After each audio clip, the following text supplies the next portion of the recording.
Welcome, everyone, to the Islanders Never Say Die podcast. I'm your host, TJ, and with me here, as always, is our NHL analyst and expert, the grumpy old man. They say there's no shame to his game because he's always the same. That's me. Grumpy, how you doing on this fine Saturday evening?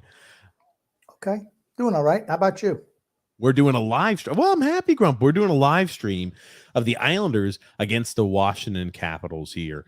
A home game for the Islanders at UBS Arena, trying to go ahead and beat the Washington Capitals, the second time they faced off so far this early season.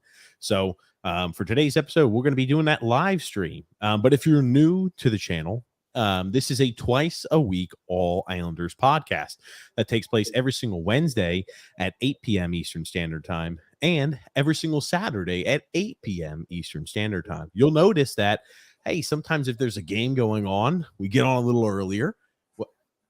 Piangwell sucks. They had two Washington Capital guys skate into one another. He walks right through, and he just an innocuous shot, easily saved by Charlie Lindgren. His second game playing with the Hunter Shepard, I believe, is his name, Grumpy. Whatever it is. He's a piece of garbage. This is his second game. So I guess we're already getting the backup goalie treatment from other teams in the league. Well, before I guess I get back to some housekeeping items, Hunter Shepard actually is their third string goalie, Grumpy.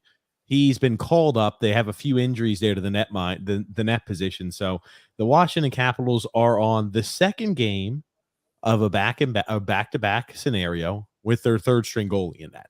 So now he did win the night before against the Devils. So he's, I think, in playing two games in back-to-back scenarios. So we shall see. But again, this is a twice a week All Islanders podcast. It takes place 8 p.m. on Wednesdays and Saturday, 8 p.m. Eastern Standard Time. So if you're new to the channel, you like the content that we put out, make sure to do a few things. Make sure to subscribe on YouTube and make sure to like the video because apparently that helps the algorithm. It gets this fun time of talking Islanders out to the masses. So make sure to do those few things. We also do have a secondary podcast called TJ and the Grumpy Old Man. It's a twice a week all podcast where myself, the Grumpy Old Man, and the Magnificent Son X talk anything and everything sports. Again, I don't understand. What do these guys do? They not have skate blades on? Watching guys, everyone's falling all over the ice. Is it first time skating? Grumpy, let's control ourselves for a second, all right? We're talking about the TJ and the Grumpy Old Man show. It's an all sports podcast. Takes place every single Thursday, 9 p.m. Eastern Standard Time, and every single Sunday, 8 p.m. Eastern Standard Time. We talk anything and everything sports on that show.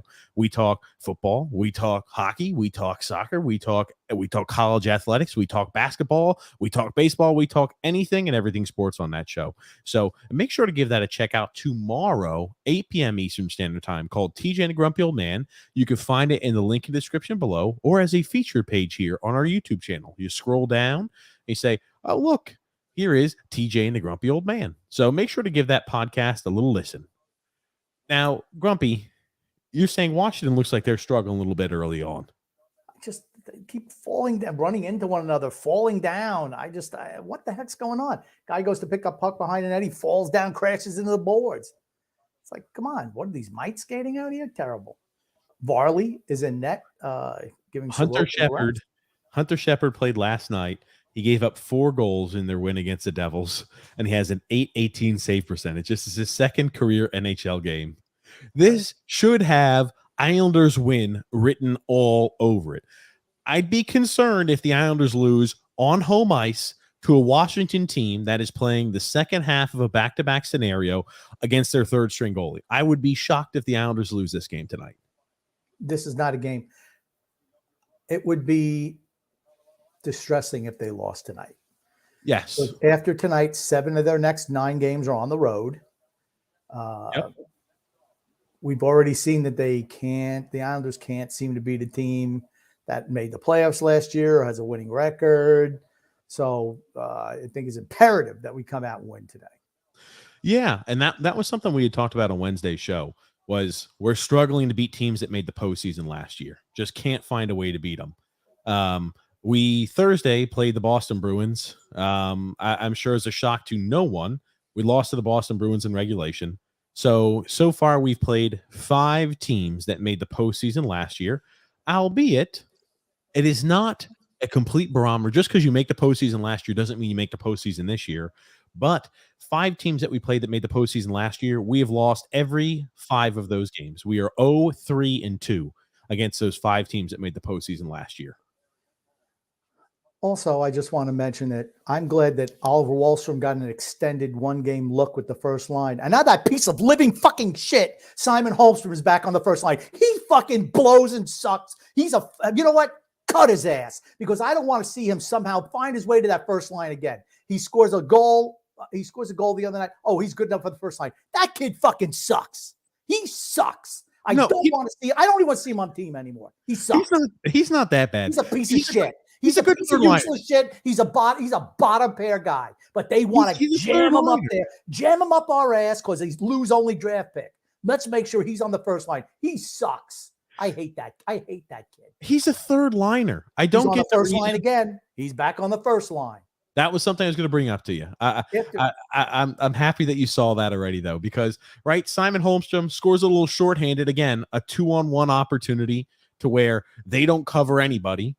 And he goes ahead and plops it into the back of the net. You notice the majority of his goals are coming on 2-on-0s or 2-on-1s, and they catch an odd man break going the other way. He's got 2 shorthanded goals this year, which is good. Congrats. But again, 5-on-5 hockey, he's not going to be doing much. He doesn't score that often. He disgusts me.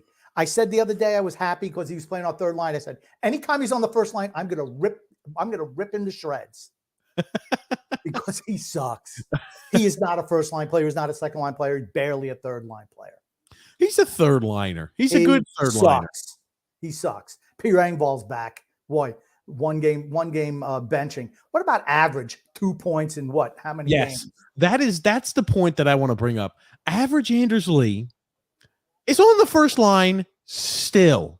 How is that possible? The longer and longer he's on the first line, the more and more of an egregious mistake that is by Lane Lambert. He's not on the first line. He's on the third line today. You sure? Yes. It's Horvat, Barzell, and yes, I'm sorry. Okay. Gotcha. Let me pull up here. Here's our starting lineups here. Thank you for that. We've got here, Barzal, Horvat, and Holmstrom on the first line. Engvall, Nelson, and Palmieri. Second line. The absolutely invisible second line. Hey, that's the best second line in all of hockey. We've heard that from the Lamanites. The second line sucks, too. They suck. They've done nothing. Third line's been invisible. Fourth line blows. This team sucks. Grumpy, you seem a little grumpier than usual. They put that piece of shit, Simon Holmstrom, back on the first line. What has he done to earn a first line spot? What has he done? He Honestly, scored a what's he done? shorthanded goal. He scored a He's proved shorthanded that goal. he is a serviceable third line player. But they keep on wanting to. It's like Bailey 2.0. Man, I called it on draft night. I'm never wrong. I am never wrong. Somehow this slimy piece of useless shit is somehow back on the first line. And he's done nothing. Nothing. He's invisible. He's opaque. I tell you this, Grump. The big issue here for Lambert is Anders Lee should be sat. This is the same. Okay. The same exact issues we have with, or some of the same issues we had with Barry Trotz, I have with Lane Lambert. This is supposed to be a meritocracy. The best players are supposed to play. It doesn't matter who they are. The team, the players that give your team the best chance to win should be in every night. Oliver Wahlstrom. It's that Beaky the Buzzard bastard putting Holmstrom on the fourth line. I mean, I thought Wahlstrom played good the other night. First line, yeah. I thought Wahlstrom played good. Well, where's he? On the bench. Why? Yeah. Why? This team sucks, man. We're going nowhere. I can't wait for us not to make the playoffs because that'll get Phil and his Lamanites off of Twitter. That's what I'm living for. Living for it. Oh, man. It's just, I don't understand the reason to set Oliver Wahlstrom. Now I'll pull up here some tweets. Now they asked Lane Lambert about, hey, why is Wahlstrom sitting? You know, why is he sitting over here? What's going on? Why is he the guy on the odd man out? Asked Lambert about him. It's a tough decision, no matter who you're putting in. And oh my God, what the? Washington Capitals score a goal.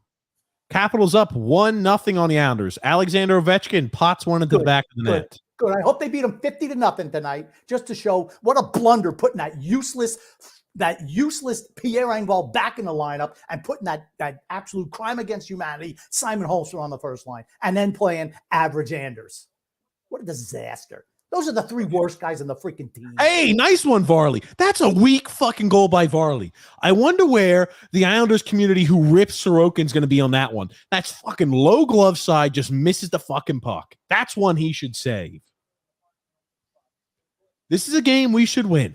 Even though we're down 1-0, this is a game we should win. I'll keep saying that. We are not going to lose this game. I'd be shocked if we lost this game. What has Simon Holmstrom done to earn a spot on the first line? That's what I want to know. What has he done? He won't shoot the puck. He can't shoot the puck. He can't pass. He can't skate. I mean, what does he do well? He's okay. I bet he's underneath Lou's desk every afternoon. That's what I bet. No, Grumpy. Now, here's the thing. Holmstrom is a good third liner. He does certain things well. He just can't score. If you can't Why is Oliver Wahlstrom not getting a full-time one game? One game? They played that useless piece of shit Holmstrom on the first line all preseason, and how many games to start the year? And he played himself off the line. You want to know why? Because he sucks. Okay? Because he's not talented enough. Oliver Wahlstrom, one game. Nope. Now you're benched again. I thought he was one of the better players against Minnesota the other night. Boston. Against Minnesota, he scored a beautiful goal. A single-handed, Pierre Engvall gives a little dump-off pass to him. He goes ahead and stick handles through two defenders and rifles a shot in the top shelf, something that no one else on this team has the ability to do. He does it. Hey, that gives you enough. That keeps your spot secure for one more day. Good goal, buddy. And then if you don't have a stellar game where you score, oh, wow. That's the first. Hold on. I think that's the first Islander goal that we have allowed. That's the first goal. Oh, that's the time the Islanders have allowed the first goal for 3 straight games. Wow. We have not beaten a team this year when we've given up the first goal.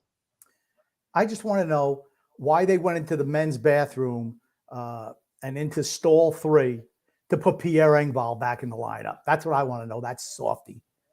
That freaking limp dick. Why the hell is he back in the lineup? Let's calm down, huh? Jesus. I want to get back to it, though. He sucks. He blows. 7 years worth of that useless piece of trash. I'm spitting. I'm so angry tonight. Jeez. Grumpy is angry. But I will say this. Wahlstrom not being, you play one game where you have a world beater goal, and it affords you one extra game of ice time, and then you're back as a healthy scratch. I'm telling you, Wahlstrom not given real opportunities with this team. But we're going Anders to give Lee should be finding the bench. The way he's playing, Anders Lee should be on the bench every single night right now. He should never play. He should never play. He's playing like a pile of shit, but yet he's in the lineup every fucking night. It's like this, the sacred cows. Well, we signed Pierre Engvall, that useless contract. It's the same exact problem I had with Barry Trotz. It's not a meritocracy. What has Anders Lee done this year outside of the first 2 games where I thought he showed effort in 2 fucking games this year? We're on game 13. He showed effort in about 13, 14% of our games. And now we're in a spot to where he can't be removed. He's played like absolute garbage so far this year. He's played horribly this year, Grump. We have a whole bunch of junk on this team. A whole bunch of trash that is signed to long-term deals. An unbelievable amount of garbage on this roster that's signed to long-term deals. Pierre Engvall. This is what Lane Lambert, by the way, Grumpy, had to say about sitting Wallstrom. It's a tough decision, no matter who you're putting in and out of the lineup. He said there are things players are doing well and things they need to improve. I asked what Wallstrom needs to improve. He said, I'm not going to get into the specifics right now. What the fuck does that mean? That means you went to the Lou Lamoriello school and not saying anything to the press. The press is too easy on this team. Press is too easy. Here's the thing. When you're Stefan even had the balls. This is Stefan's quote. Stefan at least had the balls to ask him, what does Wallstrom need to improve? I'm not going to get into the specifics right now. Why not? This is my follow-up. Why not? Why not? It's an easy one. The follow-up question, why not? There you go. There's a follow-up for you. Why not? Why not? Can you not think of it? Did the old man tell you that Simon Holmstrom had to be back in the lineup? I'm really not sure. It's an odd one. Simon Holmstrom's played well in the third line. He does not play well in the first line. They're going to try to continue to shoehorn him in on the first line over and over and over again, and it's not a good fit. He plays well on the third line. I have no problem with him on the third line.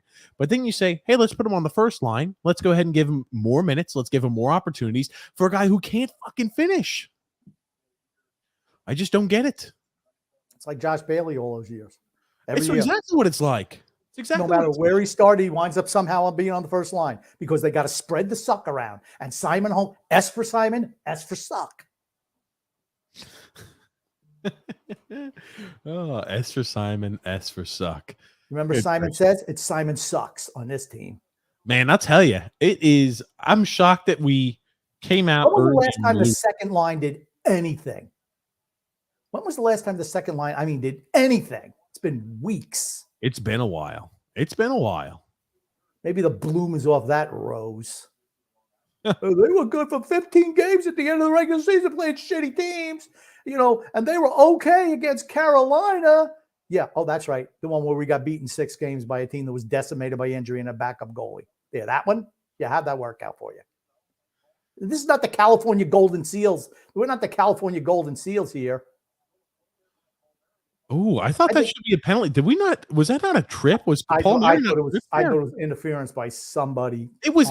He was skating into the crease, into a danger area. It looked like he was tricked or interfered with, and we don't get the call. I guess when they'll show us on slow motion, they'll show us the replay. I definitely thought that was going to be an Islander power play. Well, that's the first time all year we haven't gotten a call. Yes, I was about to say we've gotten a lot of the calls so far this year, but oof. Connor McDavid the puck. You know what? Connor McDavid looks like Connor McMichael looks like a kid who wants to win. Looks like he's got a shot. I want a shot. I want to be good. You know what he's not? He's not that softy piece of crap Simon Holmstrom. I'll tell you this. They were talking about him pregame, about Connor McMichael, how he's doing a much better job on the defensive side of the puck, and that how he's much more responsible and it's opening up more opportunities for his offensive game in extended minutes. Well, hey, Jesus, look at that. We're letting players walk in. The same problems we've had on defense, we're just letting opponents walk in and just go ahead and unimpeded into dangerous areas of our team and in our zone. It's just scary. Casey got his pocket picked, right? Coming right over the blue line. I think the Islanders have outplayed Washington tonight so far. We've outplayed them so far. But when they have chances, I mean, they're good chances. Remember, at home, Washington had like 18 high danger shots to our 2. They definitely are. The thing is, like, everything has a way of evening itself out. I thought we probably played the lesser team when we played in the first game. I think this game we've looked the better team. It's only early. It's still about halfway through, a little over halfway through the first period. I think we've looked the better team. I think this is a game. They're in the second end of the back-to-back. How good is this Hunter Shepherd kid? We need to fire shots at the net tonight. We have to come out of tonight with like 35 to 40 shots on net. This is a second career game in the NHL for this kid. Put shots on target. Put shots on net. Put him under pressure. He gave up 4 goals the night before to the Devils. Put shots on target, please. Test him. Got to be tested. Right? Exactly. Third string goalie. This is an AHL guy. This is a game we should be coming away with a win with. How many times do we play ECHL goalies? Too frequent. I will tell you this. Matt Barzal, you could tell his energy level's high out there. Absolutely. Always. He's creating, putting pucks into the right spot, and nobody's Look there. Look at Simon Holmes. He's afraid of getting hit. What a bitch. And it leads to a poor exit out of the zone. Oh. Matt Barzal, I'm telling you, he's looked good, I think, these last few games.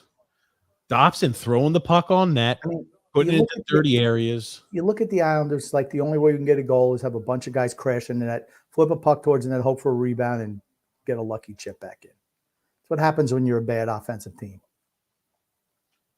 I mean, I'm sure we're seeing some, and what do you know? Average is showing a little bit of hustle. Look at the hustle we're seeing from Average Anders Lee now that he's on the third line. He is the absolute description of a fat cat.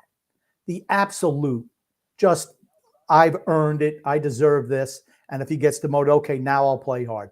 A guy like that, I don't even want on my team. It's the same thing that Josh Bailey did at the end. Same exact shit. He'd come out, he'd play hard on the third line. Unless he was demoted to the third line, he'd absolutely float. He'd just coast. He just didn't exert enough energy and effort every single shift. Your spot is not guaranteed, buddy. It's not. He thinks it is, though. He plays like it is, and that's the disturbing thing about it. Nice. What a terrible pass by Romanov. Just terrible.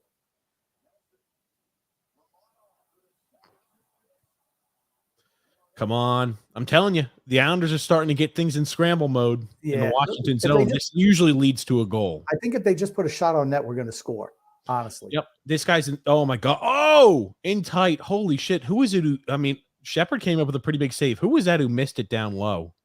Engvall. No, it wasn't Engvall. It was Paul Mary. Oh, no. The other odd man break coming the other way. Oof. Romanov does a good job of putting pressure on number 24. Oh my God! You look at McMichael taps Engvall. He falls down like a freaking Jenga, like a Jenga board. Just pulled the thing up, gets tapped down. He goes. What a soft, another freaking softy. Like I said, they got him out of men's room 6, stall 4. That's where they got him today. Okay, well, I will say this, Grump. They were talking about it before the game about the Washington Capitals. The telecast was, in order to beat the Islanders, you have to go out to an early lead. Holy shit, the goalie didn't even see that puck. We really need to get shots on that. That's all. Absolutely. The Islanders have outplayed them by a ton so far. This kid's terrible. You could see why he's in ECHL goalie. He's an AHL goalie, Grumpy. He's a club league goalie, in my opinion. They were talking about the way to beat the Islanders is you have to be the first. You got to score first in order to go ahead and beat them, because then you can dictate action. When the Islanders start playing their style, tough to crack. Well, that's the way it used to be. Remember, we give up a lot of third period leads. That's true. Oh, wow. Hunter Shepherd is 28 years old, Grumpy. Finally making his debut, baby. This is his second career game, Grump. Yeah, what does it tell you about him, honestly? He's poised to have a fantastic career, a long and storied career in the NHL. Yeah. This is not just an AHL, ECHL goalie. Yeah, until what's his name comes back. Well, until Darcy Kemper's back. I mean, that team, they've got a few injuries, but here's the thing. Every team does, right? Every team has injuries. Islanders, Capitals, every team has injuries. Yeah. Charlie Lindgren till he comes back, or Darcy Kemper, they're both out injured right now. Holmstrom won't shoot the puck. Overhandling the puck as usual. This kid, he's a rebound. He's like a Pez dispenser. The way he spits out rebounds, just. If we put shots on target, we're going to win this game. Absolutely. Put the puck on net, we will win. This kid is not. He gave up 4 goals the night before for a reason. They're on the second end of the back-to-back. We should win this game. We should not. Oh, well, they're playing like it's a second half of a back-to-back. We have dominated them in this first period. Dominated them. Yep, absolutely, we have. I expect us if we don't have the lead. Look at Anders Lee actually throwing body checks every time. You know what? It makes me sick to see him working so hard. He's such a lazy piece of shit. He's such a freaking. You're exactly right. He is He's holding the stick. How about blow a whistle on him? I want to see him in the penalty box. I think Anders Lee though is he's the quintessential fat cat. Doesn't work hard. Gets demoted to the third line. Now I'm all of a sudden seeing effort from him. I'm seeing him exert effort. But here's the thing: our team is full of third line guys. This kid, he cannot. Everything bounces off of him. He's a career AHL goalie, Grump. He's like a trampoline out there. Just everything bounces off of bing, bang, boom. In case you were wondering what his numbers looked like, Grumpy, you see all the red colors. That's either AHL or ECHL numbers. So from look at multiple games he spent. Okay, think about this. I think he's played almost as many ECHL games as he has AHL games. He's just a career minor league goalie. This should be a game we come away with. 18 saves. 18 saves. I think he's got more than that in the first period, honestly. He might. Oh, it's funny. Like I made a post about it, Grump, how this should be a game. This should be a game that's an absolute win. Now, they were talking about the struggles that Washington had last year on the second end of back during pregame. Last year, they were 2-8-1 on the second half of back-and-backs. They lost all 5 road games that they played on the second half of back-to-back last year. Not good. Now, this year, they've won the only game that they've played on the second half of back-to-back. They're saying, oh, well, this is a new coaching staff. They've got new blood. They've got this. Well, here's the thing. They're an older team, Washington, and when your older team is playing the second half of the back-to-back, usually don't look as energized and usually struggle a bit. And that's what we're seeing in the first period from Washington. They're getting dominated. Yeah. They're not. I mean, I don't know what the shots on goal are, but it seems like it's 1 billion to like 2 or 3. The Islanders have, I think, already 11 or 12 shots on goal to the Washington Capitals 8. I can't believe the Capitals have 8 shots on goal, and it looks like it's been a shooting gallery against Eddie EHL here. Hunter Shepard. But look, my God, high-scoring game, that first one, the second half of the back-to-back. Let's start looking at a few comments here. John D., grumpy old man. Good evening, guys. How's everyone doing? I'm glad to see they gave Wally a chance for one game. Just got to give Casper that spot on the first line. We've already discussed that. Very rationally, might I add. Now, this is what they had to say. Lane Lambert had to say regarding Pierre Engvall, or Nelson had to say regarding Pierre Engvall. He said, it was a clear message, and he's back in tonight, and I think he'll be flying. It's pretty clear. And I don't think there's really a long discussion that needs to be had. And he said that Engvall was disappointed himself. I'll be honest with you. That's not the reason Engvall should sit, because he had a poor little play. Oof. Has he come out and looked great here in the first period? Nope. Because he's a jag. He's a jag.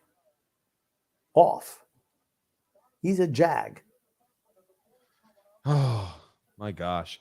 That was an odd man rush coming the way of Abe Kubel, and a nice save there by Varlamov. Almost said Sorokin. Aho just got walked around, and it leads to an odd man chance. At the blue line, it was just a walk around and just a shot that hits Varley. He didn't do anything spectacular. He just had his body in the right position, and that's what a goalie wants to do. You want to make yourself big, get in front of the puck. You don't want to look spectacular all the time. Excuse me. Anthony Rizzi says here, LOL, third string goalie and back-to-backs. A guaranteed L for the Islanders.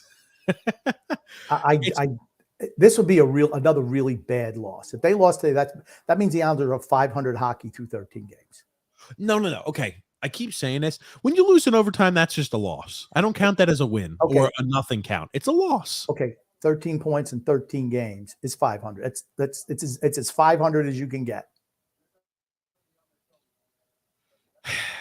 I'm just saying that's not where this team needed to be going into the West Coast break. Looky here. Oh my God. Oh, another guy just falls down. Oh my God. Where's the goalie? I knew he was going to score. Here's the thing. The Islanders should not lose this game. Hunter Shepard just gave a gift. Merry Christmas. Merry Christmas. Merry Christmas. Does he not know that he has to be in front of the thing with the pipes on it? I don't know what the hell he's doing. If we lose this game, disband the franchise. You see another guy going back behind the net and just falling down. What's number 3? Hunter Shepard. Hunter Shepard. Listen, Grump. Listen. Hunter Shepard, as the guy was picking his skate up and putting it on the ground, the guy stepped on the puck, which is why he slipped out, which bounced the puck, and Hunter Shepard then went into scramble mode. He touched the puck, he did a shitty pass, and it led to a goal for Romanov. And he dived in. There's a wide open. Even Romanov could put the puck in from there, and he did. Well, I mean, Romanov is an offensive dynamo. I can't wait to hear that. Let's be honest. Well-deserved 1-1. I mean, honestly, this game should be 3-4-0. No way the Islanders should come out trailing. They've outplayed Washington by a ton. I would say 3-4-0. That's a little bit of an over-exaggeration. This kid sucks in net. Might as well put me in there. Well, here's the thing. He does suck in net, and he gave up a goal. Well, I think they're going to score right here again at the end. Oh, Pajot misses a wide open net with 1 second. My God, they suck. This kid sucks in net too. There's a reason he gave up 4 last night, and I expect him to give up another 4 tonight. And you know what we'll hear from the Lamanites? Hey, guys, we're back on track. We beat the Washington Capitals twice this year. And the Islanders draw a penalty with 1.6 seconds left. Like I said, they're Washington's. I mean, is that holding or interference? What's the call? It was interference or something. That kid sucks. I honestly don't know what the call is there. Are they calling? They called it holding against. They called it. They held Anders Lee down low. Okay. I don't know. With all the stuff they let go, I'm stunned they call the penalty there. I'm shocked they called that as well. But it's going to benefit us. Yep. So I don't know. We shall see. Washington hasn't done anything to earn a power play. Just drop the puck, ref. Oof.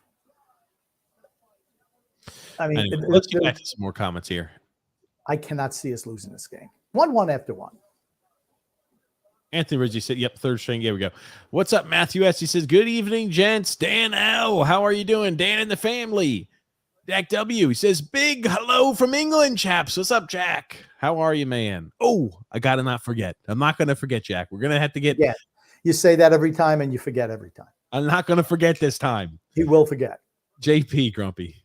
Good evening, everyone. Hope all is well. Looking for the Islanders to beat the crappy Caps and looking for Captain Rat to get the PEIs high tonight. Who are the PEIs? It's his fantasy team. Oh.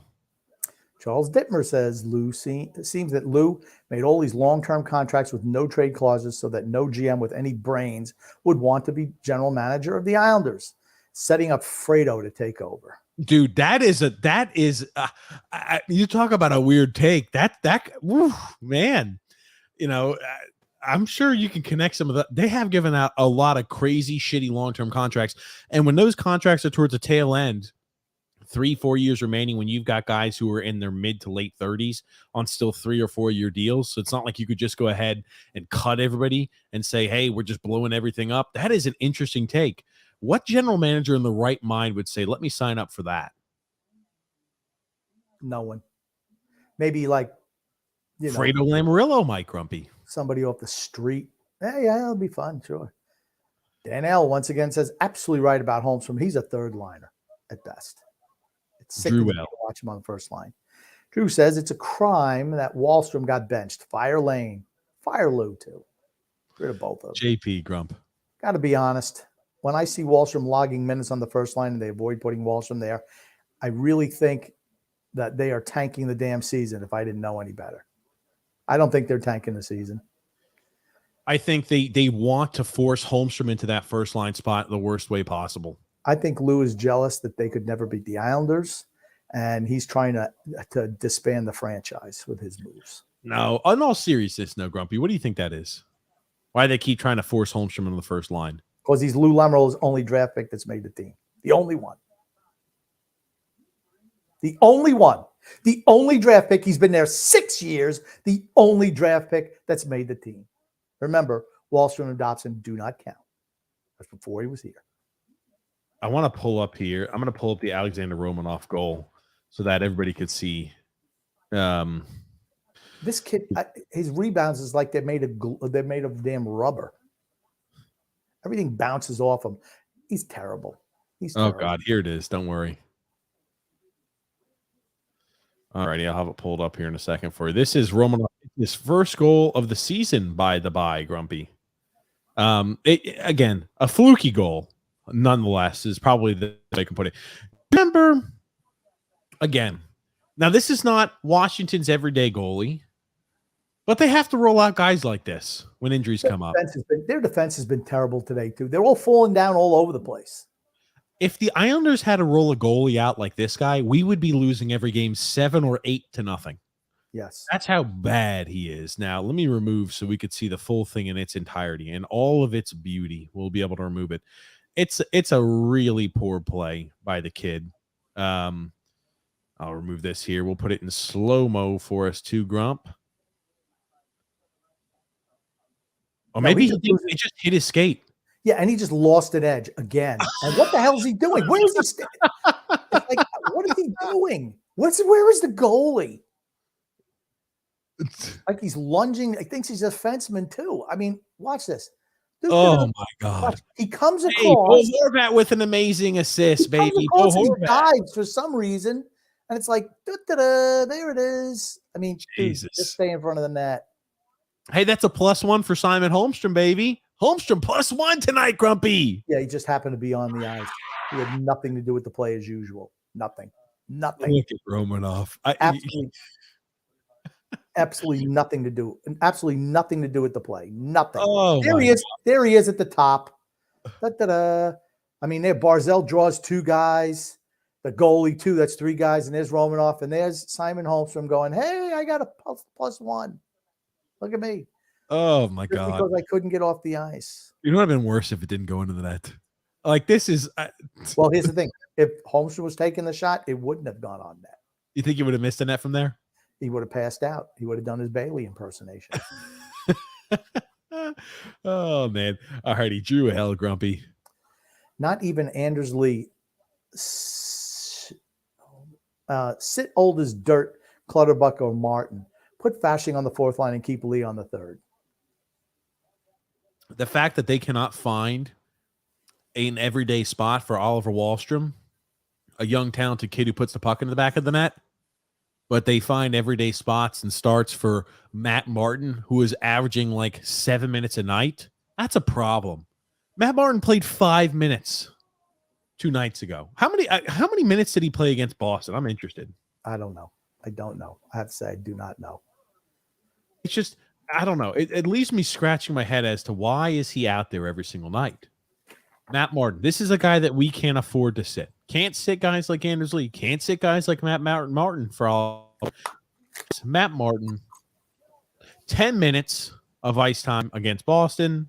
We had there 5 minutes of ice time against the Wild, 7 minutes of ice time against Carolina, 9 minutes of ice time against Washington, and 9 minutes of ice time against the Red Wings. This is not a guy who would be like, hey, we need to give Wahlstrom an extended shot or more than one game. Let's sit the guy who plays like 7 to 10 minutes a night. We couldn't do that. What about Wahlstrom? Can we see what his numbers have been? Yeah. I mean, because I like how he's played. He showed hustle. He's come back, played defensively. He's looked good. Did that get you benched? You got Sharman soft over there, sits 1 game, and now he's back there. And what's he done so far? Nothing. Had 2 guys skate into one another and fall down. He still couldn't score a goal. All righty. Afraid to go in the corners. He gets tapped along the boards. Down he goes like a deck of cards. Here's here's Wallstrom's number, Grumpy. 14, almost 15 minutes against Boston. And then you had about 13 and a half minutes against Minnesota. Against Detroit, you got about 12 minutes and about 14 minutes there against Columbus, and then 7 minutes against Ottawa there, roughly. I mean, had 3 shots on goal. Guess what he does? He puts pucks on net. Yep, he does. I don't know how he's the odd man out at the moment. I don't, but he's, again, like when we talk about who is. What about average? What about average? What are his numbers? I'm interested in average's numbers because they've been below average all year. I know he's only got 2 points the whole year, 2 points for $7 million for 2 points. Anders Lee plays way too many minutes. That's the thing. I'll pull that up though for us, Grump. Yeah. He's got 2 points, -4 by the by. So his plus minus is not a barometer of how fantastic you are, but just to show you how many minutes on ice is our 2-point wonder, our captain, Anders Lee, getting? Well, performance for him doesn't seem to affect his ice time. 15 minutes against Detroit, about 15 against Washington, 17 against Carolina, 19 against Minnesota, and about 15 against Boston. He was a -3 against Boston. -3 against Boston. That doesn't do you enough to get you sat, though. -1. I mean, look at his shots compared to Wallstrom's. They're not even close. Wallstrom puts the puck on the net more. And, it's not like he's shooting the puck from range. It's like whatever's close. I'll just try to chip in. He's getting pucks that bounce off his ass on net. Yeah, just yikes. Oh, man. Terrible. Moose Jaw Sasquatch, Grumpy. Grumpy on fire. 5 stars for the 4-letter words. The warden came down and threatened me earlier. Grumpy, is that why you got calmer? I like when you're all riled up, Grumpy. We need to get Grumpy more fired up. Drew L, Grumpy old man. I hope this team goes 5-10-3 at the end of the road trip. I'm dead serious. Yikes. The Islanders are winning today. There's no way they're losing to Washington's terrible. They're terrible. When you watch the goal that guy just gave up, there's no way in hell that we're losing this game. No. There's no way in hell we lose. Nick D says, Grumpy TJ Sunex, how you guys doing tonight? Here's your future trade. Wallstrom and a first-round pick for another Jag. Yes, he's going to be the guy who's traded. Absolutely, he is. Who's on the outs in Toronto? Or some other failed franchise. Dan L, Grumpy old man. Holmstrom should be on the 4th line, left wing, and bench Martin. He's playing under 10 minutes tonight. No penalty kill, no power play. What purpose does he serve? Let Wallstrom play on line 1. Give him a leash of 20 games, absolutely, and see what you have there. Must be so tough on him. One mistake and he is benched. Meanwhile, the vets keep getting a free pass. Same old shit with this team. See, that's the whole thing. Remember last year when, I don't know who said it, but they said something like benching is a team. No, it doesn't. That was Arthur Staple 3 years ago who said that. Okay. Remember you'd asked him, Grumpy, and that's back when he used to be our beat writer, Grumpy. No, I don't think it was. I thought it was last year. I thought somebody said it. But the whole thing is, I always say, you never get anything from benching the M guy. You want to send a message to the team, you bench the captain for a week or a month. Sit him on the bench. How about the rest of his career, Grumpy? Let him be puck boy. Yeah, you just clean up the pucks. Nick D, Grump. Fire Lou Lamoriello immediately. I 100% agree. Ivan D. I said the Islanders are in the very beginning stages of an extended losing streak.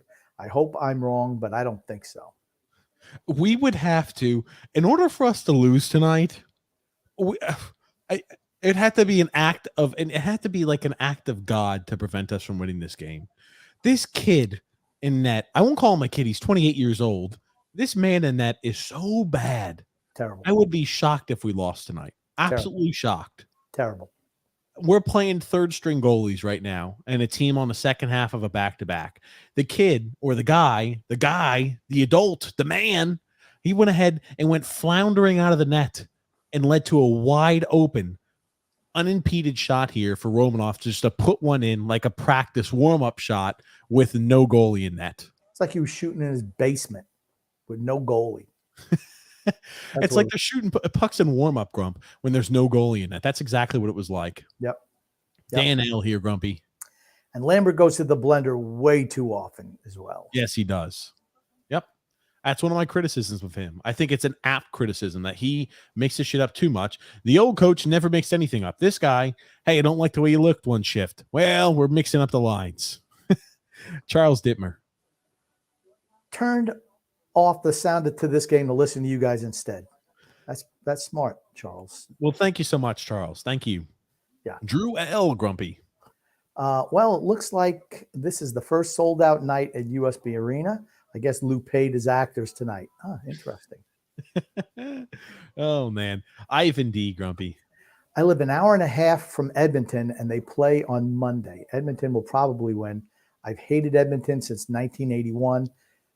I got to say, Ivan, you're probably the only, well, I won't say the only, but there's probably not a whole lot of non-Edmonton fans up in Edmonton. Unless the Eskimos are playing, it's like there's not much up there. Entertainment-wise, I was about to say that's shocking that he doesn't like Edmonton despite being in their hometown. I would say if I lived in Edmonton, I'd probably be an Edmonton fan. But he is an hour and a half away. Having problems with your cat, TJ? Yeah, she's over here damn causing problems. Brian B. Grumpy. Nothing will change until Lou leaves. That is absolutely correct. 100% agree. The Capitals are running a third string goalie. That means he'll get a shutout. Not true. Not true. This guy sucks. Shepard didn't play last night. It was lingering. It was lingering. Okay, I'm sorry. I think are you looking at the wrong Devils Capitals, TJ? Son X wouldn't have made that mistake. Oh! Okay. I knew that comment was going to be posted. Okay. That's correct. Okay. Because they played the Devils last night too, didn't they? I don't know if they played last night. I guess they did. No, they played. Hold on, I'll pull it up here in a second for us, Grump. Yeah, okay, they played the Devils last night. But okay, he must not have been in that. Okay, it was Lindgren in that. Okay, fair enough. All right. When this guy and Lindgren are your two starting goalies, your team's not very good. You're not in for a good time. Stephen C. Grumpy. We simply can't finish. Plenty of playmakers and no goal scorers. I disagree. I don't think we have any playmakers either.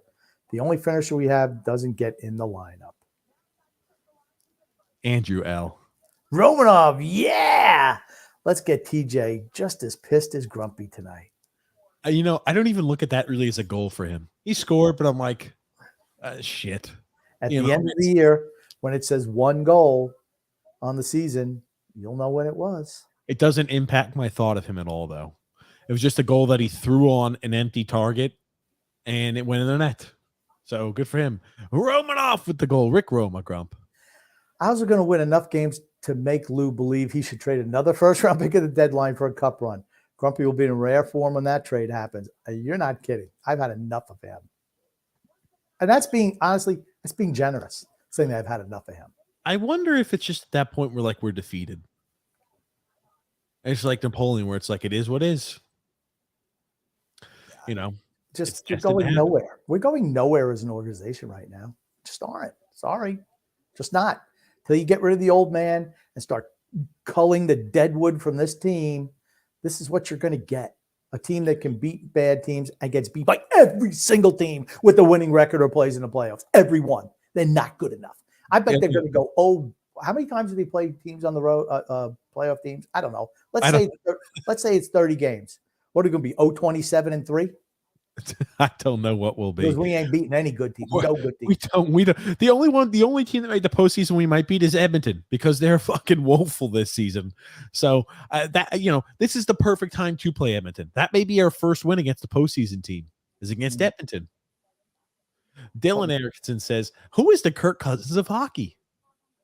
We've been notified by the head Lamanite that it's Ilya Sorokin. Somehow. Meatball Parm, Grumpy. I'm dying over here at Grumpy at the beginning of the show yelling about Engvall and Holmstrom. They both suck. Oh, man. Well, let's do this here. I'll get you one more comment there, Grumpy, and we're going to go ahead and jump into our ad read here for today. Mr. Buster 10,001 says, like in all sports, the window to win a championship is very short. Ours has passed, and no playoffs for the foreseeable future. You're right, Mr. Buster 10,001. Unfortunately, that you are. Today, we've got a ad to read here from DraftKings. Right here, bet the action on the ice with DraftKings Sportsbook. You know, they've got a lot of big matchups coming up. Islanders on a road trip, you could say, hey, I'm thinking the Islanders come away with 0 wins. You could say, I'm expecting to come with all wins. I'm expecting Simon Holmstrom to score a shorthanded goal. You're able to mix and match to build same-game parlays and bet on all the Islander games if you want to. But download the app now and use the promo code THPN. New customers get $150 instantly in bonus bets for just betting $5 on hockey. Again, that's promo code THPN only at DraftKings Sportsbook, an official sports betting partner of the NHL. The crown is yours. Bonus bets expire 168 hours after issuance. If you have a gambling problem, call 1-800-GAMBLER or visit www.1800gambler.net. In New York, call 877-8-HOPE or HOPENY or text HOPENY. In Connecticut, help is available. If you have a gambling problem, call, oh my God, they spelled it all out instead of giving me the fucking numbers. 888-789-7777 or visit ccpg.org. Please play responsibly on behalf of the Boot Hill Casino and Resort. You must be 21 years or older, but age varies by jurisdiction. It's void in Ontario. Bonus bets expire again 168 hours after issuance.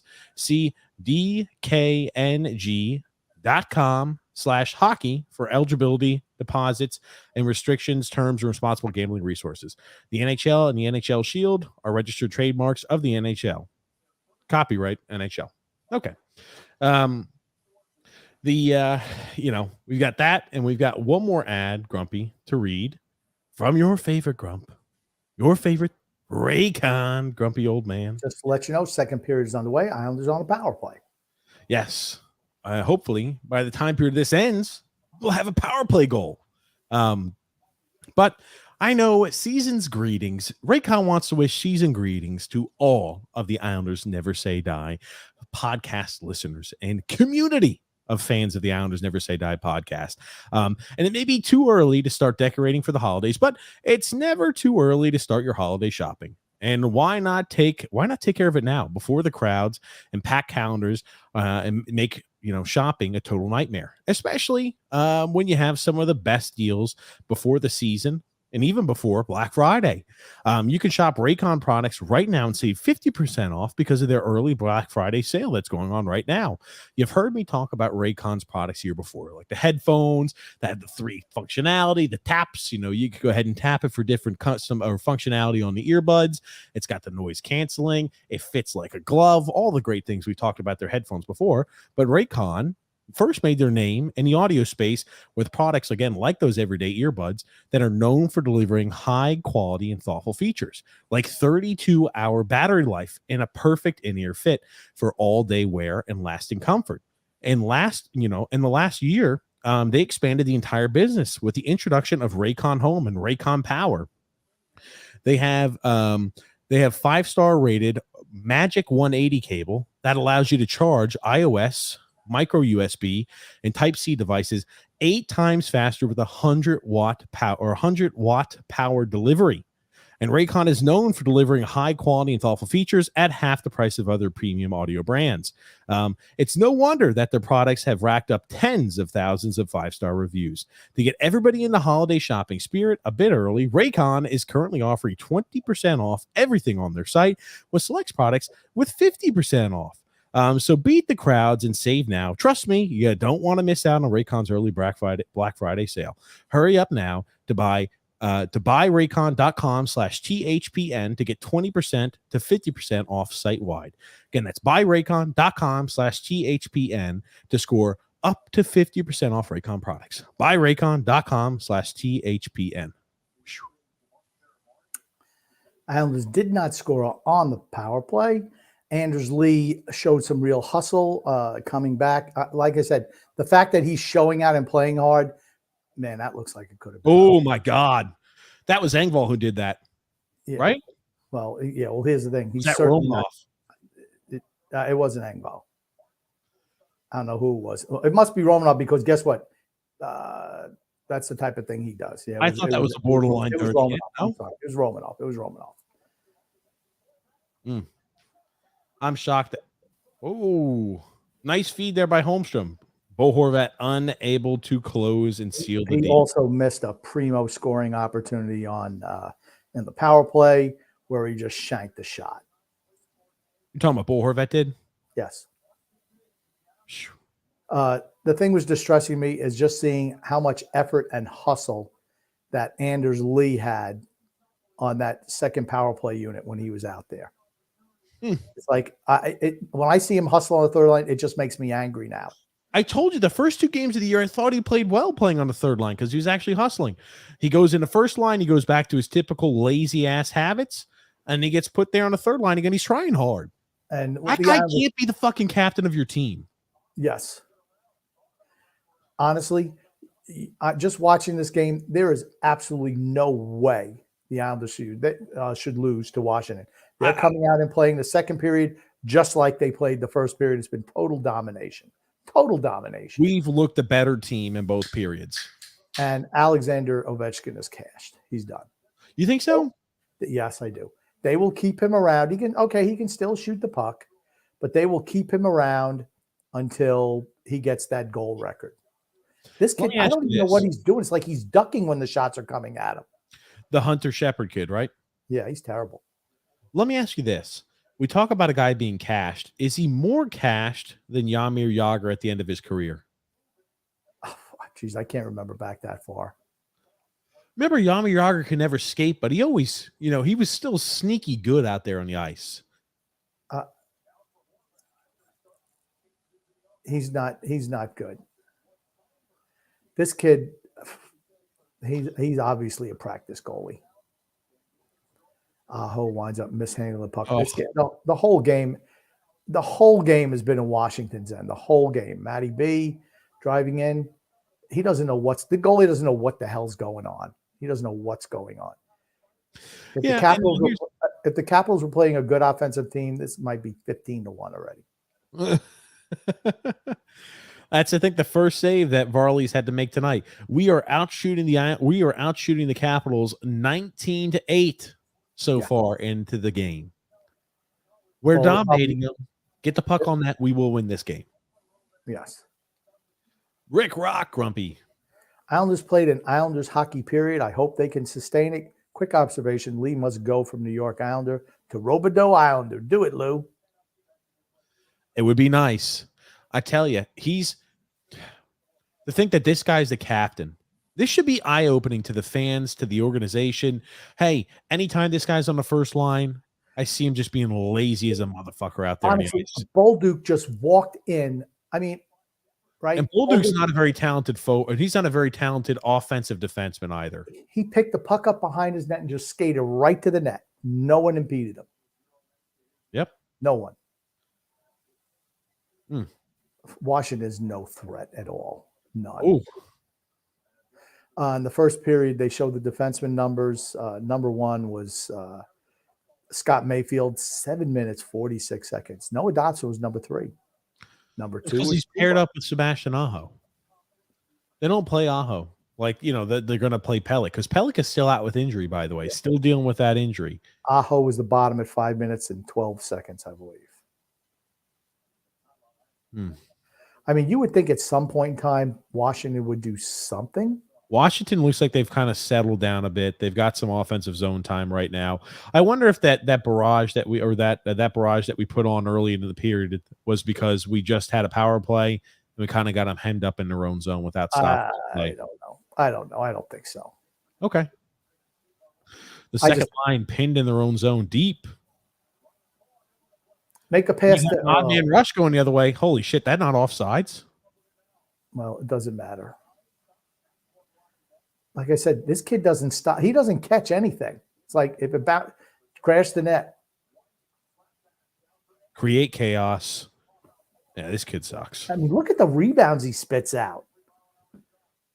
Oh, hey, look, he was able to grab one by the side of the net. I'm astonished.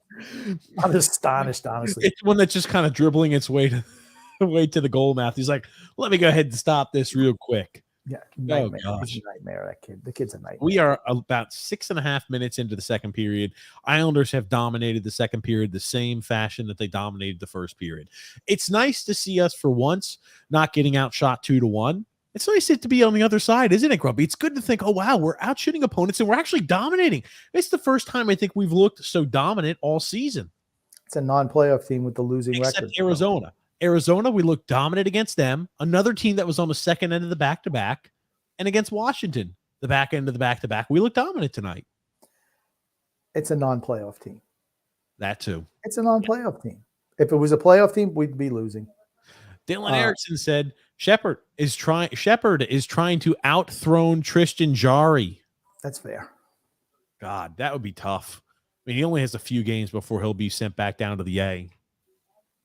Drew L. Grumpy. Ugh. Why do I still care about this team? Can Washington just put in Darcy Kemper already so the Islanders can lose 4-1? Jesus. Joseph C. Grumpy. Ovechkin must be content with his one Stanley Cup because he won't win another one in Washington. I think he's happy with the one, and he's just playing out the string, trying to get the Gretzky goal record. Then he'll retire. He's going after personal accolades. And I'm going to let you know one thing. From like a team perspective, when you got a guy who's more concerned with his personal accolades, you're never going to be able to be a successful team. He's the captain as well. Yep. Same shit. And you have I like Alexander Ovechkin, but at this point, you could tell, though, it's like, okay. I wonder if he's I asked the question earlier this season, like, is he just disinterested or is it just age has caught him? I think it's just a little bit of age has caught him up is all. Yeah. It happens to everybody. It's going to happen to people that are on our team, too. Freedom Fundamental says, oh, my God, Romanov from Horvat, TJ's worst nightmare. Only could have been worse for him. It was if Tua was in the crowd. Doc Page and the Cats are going to have to put up with his moves. Ye right. Two Pop says Lou and the Lamanites are a joke. This roster sucks. It does. Freedom, Fun, and Adventure, Grumpy. It should be called the Jagaramas. Hold on. What was that, Grumpy?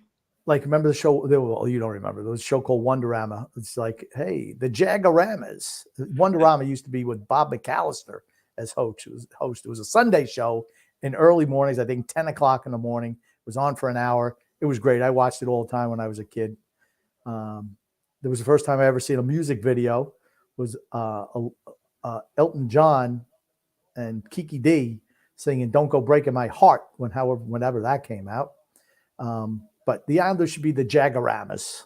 The Jagaramas. Freedom Front Adventure says Islanders should have traded Martin and kept Johnston, who was younger, tougher, and under contract. But oh no, Martin is loyalty. If Trottier and Gillies can get traded, so can Martin. Absolutely. What's up, Wicked 50 Cali said, good evening, gents. Ryan Jack, Grumpy. Still hate the Swedish Swiss Army knife. Holmstrom. Oh, yeah, absolutely I do. I think Ryan Jack messages us on Twitter or he tweets at us. He's like, yeah, Holmstrom showing you guys what's for. He blows. He's a good third liner. Is that what we really celebrate? Third liners? That is exactly what they celebrate. Oof. I tell you, Washington, for as much as we dominated, I'll be interested to see how the next little portion goes. All right. I think what happened? Well, I'll get the tripping call. I don't know. I mean, to me, the guy skating behind the net. What? Oh, no, he did. Really? There, I guess. I don't know. But I thought they just got tangled up inadvertently. Well, I guess he did kind of put his stick down on the skate blades. I don't know. They let an awful lot of stuff go. Oh, please don't give up a power play goal. Varley, I don't even think Varley needs to wear pads tonight, how bad Washington's been. With how many shorthanded goals we have, I mean, we've got a high chance maybe that Holmstrom that puts one in. But Goon Grump. If the Islanders don't collapse versus the Canes last week, what they always do, would it have been all smooth sailing, or is my brain failing? Your brain is failing. They were never beating Carolina. Never freaking ever. They could have been down 10-0. They still would have lost to Carolina 11-10. Goon says, who could be a replacement if Lane goes down in flames? Would Lane feel shame? Who would be a replacement? I'm not sure. It's, we've had a lot of people ask the question, oh, yeah, that will fix the problems. It won't. Or posing that a new coach is going to fix the problems. It will not fix the problems. It's the team makeup. You see it a lot where guys try to keep the puck in the zone at the blue line with a guy racing at him. You know what? Sometimes discretion's a better part of valor. Just pull it out and restart it instead of giving the guy, he pokes it past you and it's a breakaway. It's the reason we have 2 or 3 shorthanded goals so far this season. Yeah, it's like guys, just pull it out. Pull it out, restart, so you don't give up a stupid shorthanded goal. Don't Simple. do something dumb. Pull out. It's all right. Jonathan C. says, you got to love that Tortorella style of coaching. A young, talented player makes a mistake, gets scratched the next game, and plays 6 minutes a night. Unfortunately so. Dallas McDonald Grump. Grumpy, playing devil's advocate, not saying this is what I want, but here's a scenario. Bailey at $1 million right now. What? Or Anders Lee at his current salary. Who would you take? Bailey at $1 million. He's easy to sit down. And here's the thing with Bailey. You'd only have 1 year. Bailey would in this scenario would only have 1 year left on his contract, where Anders Lee still has many years left on his contract. A Freedom Fund Adventure Grump. TJ Grumpy and son, is Son X taking another mental health day off from work? No, he's starring comments. He showed up today. It was close. TJ berated him for a while, which is typical TJ. Oh, stop. And he did the comments. For a Goon Grumpy. Was the real reason everyone veiled regarding why Trotz fled, is this topic dead? Ooh, man, we just need to hold on. We've effectively killed off this power play. There's 7 seconds remaining. They've not been us to beat the power play. They've not been any threat to score, in my opinion. None. They've had a few little opportunities where they're hoping that they could go ahead and just jam it in, but it's nothing where they've oh man, they've looked extremely dangerous. Freedom Fund and Adventure Grump. Fire Lou. The team isn't good enough. Lou makes big claims about what he will do, and then he does nada.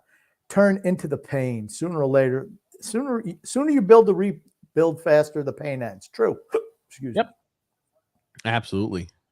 Dylan Erickson says here, I live in Minnesota. It's embarrassing how much the Wild have owned us the past few years. I need 1 win against the Minnesota Wild. Yeah, I hope for your sake they do. You got to listen to all the Wild fan who go ahead and give you shit when they play the Islanders, when they beat the Islanders. So I hope for your sake they definitely, they beat the Minnesota Wild. But are the Wild fans like a-holes, like Philadelphia fans and Boston? No, fans? they can't be. No, they can't be that bad. The Philly fans are the worst, Grumpy. Absolute worst. Mr. Buster 10,001 says this team has become tough to watch, like the Jets. True. Even when we look down, holy crap, the shot total is now 20-16. We were doubling them up on shots, and they just start firing a whole bunch our way. As much as we dominated here the first little bit, I feel like the Capitals are just throwing everything on net. Oh my God. Lee is now skating back on the first line with Matt Barzal and Bo Horvat. See, I can't. You see this line? You see this shit. He plays like fucking garbage on the first line. He goes to the third line. He plays hard for fucking period and a half. And they say, here you go, Anders Lee. Thanks so much for the hard effort we saw out of you. We're putting you back on the first line. What the fuck?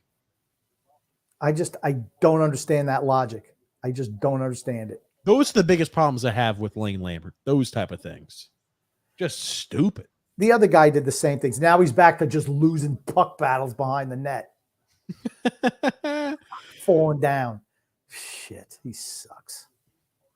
Freedom Fund Adventure Grump. If Wally was scratched for a maintenance day to continue his rehab, it's okay to rest him. He's not. He's done rehabbing. If not, then it's inexcusable. That's exactly right. TJ, thanks for wearing an actual shirt tonight. There it is. I did what I can. If you're involved, you know what's going to happen here. Just turn the puck over. He entered towards the zone. He entered towards, the boards. Oh, that almost leads to an immediate puck loss. But it's even when we look, we've been the better team. Ooh, did Brock Nelson not put that puck on net? No, he missed it. Look at they're just clearing the zone. They suck. They look like we look against good teams. Same thing. Same way. Just hope to clear the puck out and get a lucky. Is it disturbing to think that I think Washington again? This kid, I mean, what the hell is this guy just standing there? Kuznetsov just stood there and let the Islanders take the puck off his stick. It hit him right in the chest, too. When it hits you in the chest, the puck should not bounce 15 foot out in front of you. Right. I agree. Man, Washington's bad. John D., grumpy old man. I wish Lambert would grow some and tell that old buzzard I'm going to bench Lee, Martin, Palmieri, just to name a few. I wish it was that easy. Joseph C. says, Phil's Facts called Sorokin Kirk Cousins? Says Joseph C. Absolutely did. Yep. That maniac Phil's Facts did. Helen Yeller says, what's up, boys? What's up, Helen Yeller? Goon goon, grumpy old man. Grumpy, didn't they go a bit overboard with the Taylor Hawkins tribute concerts? He's not a musical legend, but somehow received 2 tribute shows. Where's EVH, Neil Peart, Charlie Watts, Diddley? Yes. Helen Yeller says, Matt Martin, 70 points? Sure. JP says Vancouver looking amazing this year. I'm also noting that the refs seem to have a hard on for them. Interesting. Wasn't Rick Tocchet involved in the gambling bookie scandal? Yeah, he was. But you know what? He's a good coach. He's a really good coach. Yep. I'd love to have him here. He would not sign up for a job here. No. Not with the Fossil as GM. Fredo. David Shaw McDonald. Lane standing there like Coach Klein from The Waterboy. I watched that last night. Oh, you watched The Waterboy? Absolutely, I did. It's like, you need a shower, Stinky. That's a good one. Oh, man. Tackling Feud. I was going to say, I haven't watched the movie in a long time. Maybe I'll watch that tonight. That's a good movie, too. It's on Hulu, just in case you want to know. It's on Hulu. Okay, Hulu. After the Islanders pummel a few, what I'm expecting here, bold prediction. It goes Chicken's coming home to roost, Bobby Boucher. 1-1 into the third period. Islanders score with 5 minutes or 7 minutes remaining, and then they proceed to win 4-1. They'll score 2 empty netters, or they'll score 2 goals. Okay. Every goal they score has been an empty netter so far tonight. They'll have 3 empty netters on the game, or maybe 4. Who knows?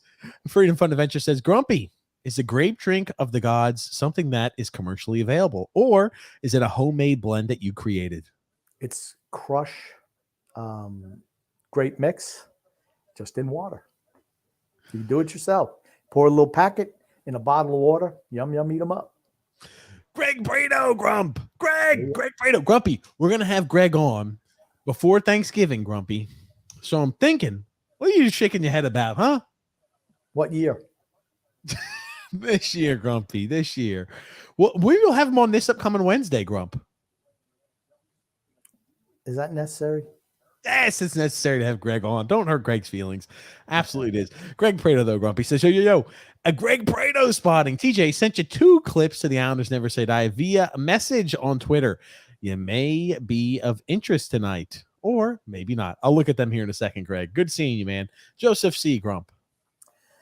If the Islanders miss the playoffs, I could totally see Lou firing Lambert and hiring Mike Babcock or Darryl Sutter. Can't fix the roster, so hire a hard-ass coach instead. We're just not good. You look at teams like Washington, they realize they're done. Pittsburgh's not there yet. They'll be there soon enough, but they're not there yet. I mean, Washington's terrible. What a save by Varley. No one in the net. Man. Oh, my God. Are you serious? Shit. Yeah, it went in. Oh, my no. Honestly, Washington is playing like the Islanders do most nights. They're totally dominated, and they're finding ways to score. Oh, my God. Varley made a spectacular save coming across. Shit. I'm telling you. Could you? Oh, oof. I just can't even imagine losing this game. What a save. What a save by Varley. Still, a nice poke in by the Dowd kid. Got to give him credit there. But what a save by Varley coming across. Yeah. It was Aho. Aho just, I don't know what the hell he was doing. He sucks, man. He's awful. Oh, the sooner we get Pellick back, the better. Matty B. Watching Matty B, it's like, oh my gosh, just makes Carlson look silly. It's a night and day difference with what's on the ice. Yes, absolutely. Because Washington's terrible too. These are two bad teams. Matty B, somehow the puck finds him again. Mr. Buster 10,001 says, "Will Butchie ever stop drinking the Kool-Aid that Lou Lamoriello was serving?" When he wants to retire, he will. Till then, you can forget that. He's giving his running orders. Once I stopped listening to the Islanders telecast, I felt much better. I'd get so pissed off listening to him all the time because it's like he's just such a homer. They all have to be homers, but I'm like it's hard to listen to after a while. Is all it is. Man, the Washington Capitals might come out of the end of the second period with a lead. This kid can't handle the puck either. No, we're going to score. We're absolutely going to score. We're starting to get the chaos going on. Washington stinks. Sorry, they're terrible. They look scared too. This guy got cowed by Aho coming across the center ice line. Oh, I better peel off to the side. Oh. Whoosh. I'm telling you. Oh. I'm just kind of flabbergasted right now. I think we've carried play in the first and second period, but we're losing. You think? It's like the same way I'm flabbergasted when the Islanders are getting dominated and they're coming away with wins. Now I'm on the opposite side, but in favor of the Islanders. I'm like, how the hell is this possible? Dominating. It was a hell of a save. That's almost a video game-esque save. That first save there by Varlamov was like a video game save. Like, whoa! Reaching. He backhanded with the glove to. That was some save. But give the Dowd kid credit. He crashed the net and got the rebound there. This guy's a disaster in net. Ooh. Moose Jaw Sasquatch says here, no matter what they do tonight, does Lambert survive a sub 500 West Coast trip? He's not going anywhere for the time being. I don't understand why they. Who are you going to replace him with? Who are you going to replace him with? Exactly right. Who would you replace him with? It's like, who are you going to replace him with? Who wants this job? Cut shite revenge, grumpy old man. Let's face it, the Islanders presently don't have any high-end young talent on the parent club at this time except for Barzell. It appears Holmstrom may be starting to turn the corner Fireloo. He's a third liner at best. What corner is he turning? Corner back to the town dump? He sucks. Oh, man. He's done nothing. He does nothing. He is nothing. When you look at nothing in the dictionary, you see 6 of his pictures. Not 1, 6. 6 Simon Holmstroms? That's right. Oh, man. Let's continue along here. Joseph C., grumpy old man. Yager had playmaking skills Ovechkin could only dream about. That's true. That's what kept him in the league so long. He was a true leader, though, too, Yager. Yeah, he's still playing hockey to this day, which is the craziest thing. He's playing in the Czech Republic League or something like that, if I remember. He's still playing hockey, though. He loves hockey. Oh, yeah, man. Eats, sleeps, and breathes. Eats, breathes, and sleeps hockey. Drell says Washington is actually more offensively inept than the Islanders. How does this team have 6 wins? No idea. They played us. I thought they played against us really well the first time in Washington, but today they've been it's a nightmare. I mean, they look like they played 6 games in a row the way they're playing. David Sean McDonald says our next 8 games, including this one, we should win. I disagree. I don't think we're beating Edmonton. It's their road games. We don't really play that well on the road. Now, Edmonton has a really shitty goalie, but we just hemorrhage chance after chance, and they just might hem us in their own zone. Okay. They got McDavid and Draisaitl. They score on us. They play tonight, I think, Edmonton. Wouldn't it just be Islanders-esque to where Edmonton has struggled all year, but when they play us, they have an unbelievable performance and they beat us? That'd be typical Islanders. Okay, Edmonton is more talented than the Islanders. And here's another thing. Edmonton made the playoffs last year. That's a loss. It's an automatic loss. Automatic. They play the Seattle Kraken tonight. That's a loss. We play Seattle too. That's another loss. They made the playoffs last year. Loss. give you some updates around the league. The Red Wings won again today. They won 5-4 over the Columbus Blue Jackets. Who cares? Hey, Grumpy, remember the Yzer plan, baby. They're firing Yzerman. Remember that? Better watch out. They're going to fire Yzerman. Washington, it's like 5 Islanders in defensive zone, two guys for Washington. What, do they not care about scoring? Oh, here comes Engvall. You know what that means. Oh, boards came up. We'll just let Carlson do whatever he wants. Oh, my God. Ugh. Wouldn't it be nice if we had somebody in the lineup who can actually put the fucking puck in the back of the net against this kid, against this sieve of a goalie? Wouldn't it be nice if we had a guy who can pick corners? Now, I'll tell you, it would be nice to see our boy Brock Nelson finally put one in the back of the net. He's been really quiet as of recent. He did score a power play goal against Boston, I believe. Did he not? Did he? Yeah. Oh, yeah, he batted it in the back of the net. That's right. It was off the Dobson. Dobson's puck was kind of floating up in the air, and he went ahead and batted that in. I'm sorry. That's right. Thanks for reminding me, Grump. He hadn't done anything since last October before that. Andrew L. says, Grumpy, last time you were speaking, these words were, we lost. Oh, that's true. But we're down 2-1 right now, Grumpy. Have you cursed the team again? I still think we win. Joseph C. The only way you can get rid of Lee is buy him out or trade a first-round pick to a team and take on a salary. How about just send him down to the minors? How about just send him down to the minors? Waive him, send him down to the minors, leave him, just leave him there. Make him take the bus. Why not? Make him quit. Make it miserable. Make him quit. Mr. Buster 10,001 said Grumpy is right on concerning, Engvall and Nelson both. They both blow. True. They're soft. Gungun says, fellas, let's discuss the art of the Michigan goal. Let's take a poll. Is it or a stink hole? Is it or is it not a stink hole? Maybe is what he wanted to say. That was Brandon Morrison with the hooking on the stick and swooping it in. Other guys have done it since then. That's fine.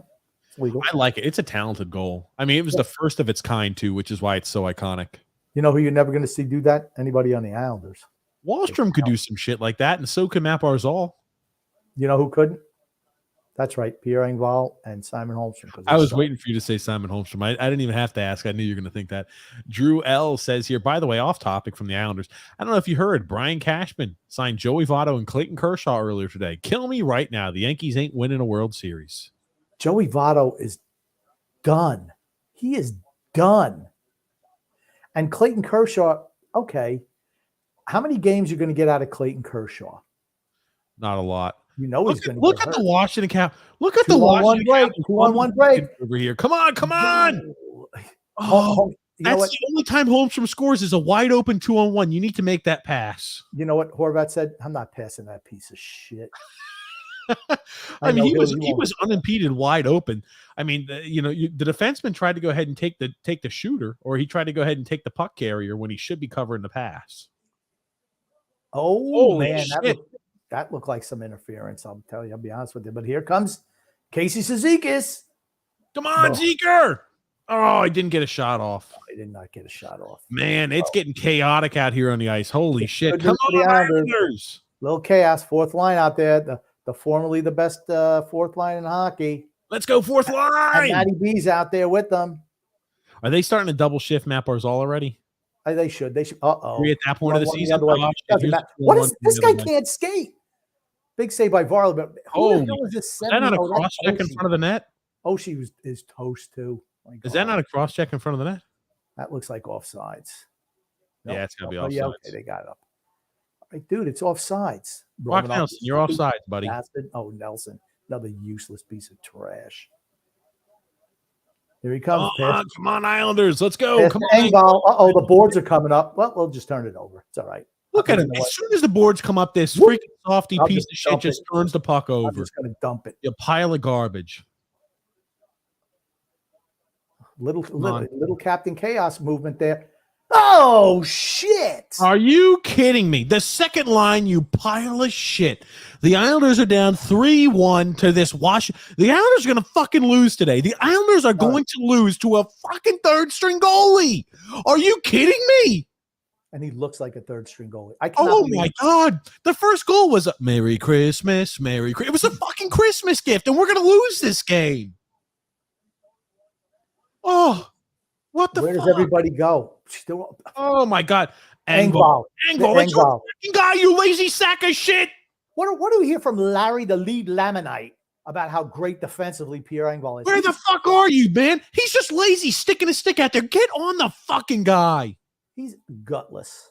He is gutless. Oh, giving up a goal in the last freaking minute of the period. We're being okay right now. Their shots are almost even 23-22. Islanders in favor, have more shots, one more shot. We're playing at home again. We're on target for another night in a row to give up almost 35 shots on goal. I just can't. I can't. The fuck? I can't tell you how bad Washington sucks. They're awful. They're awful. Are they booing? How are we down 3-1? This is honestly, Washington's playing like the Islanders usually play. Get dominated all game and then come up with a couple of lucky goals. Because, I mean, that's what it is. Washington's not better than the Islanders. I hate to tell you, they're not. They've got a better record than us. They're not sure about that? They're not better than we are. We haven't beat a single team that made the postseason last year. Not a one. 0-5 against them. But Washington did not make the postseason. This is a game we should win. What does it tell you when we start losing the teams that don't make the postseason? Oh, you know what's going to be popping off on Twitter tonight? Fire Lane Lambert. All of the people are going to be chanting, we need to fire a head coach. It's the head coach's fault. That's the reason why we're not playing hard. Man, Horvat had another sitter that he just misses. And people are going to say, oh, man, Horvat got an assist. He's so fantastic. I'm sorry. Wait.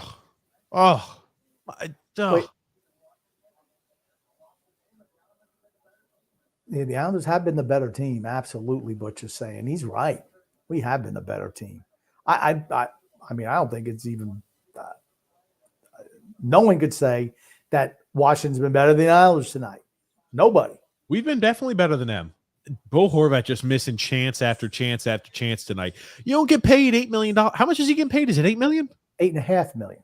You don't get paid $8.5 million to play on the first line to miss sitting opportunities. Hey, you don't throw 7 touchdown passes against Porterville without blocking from the offensive line. That's what Kurt Russell said.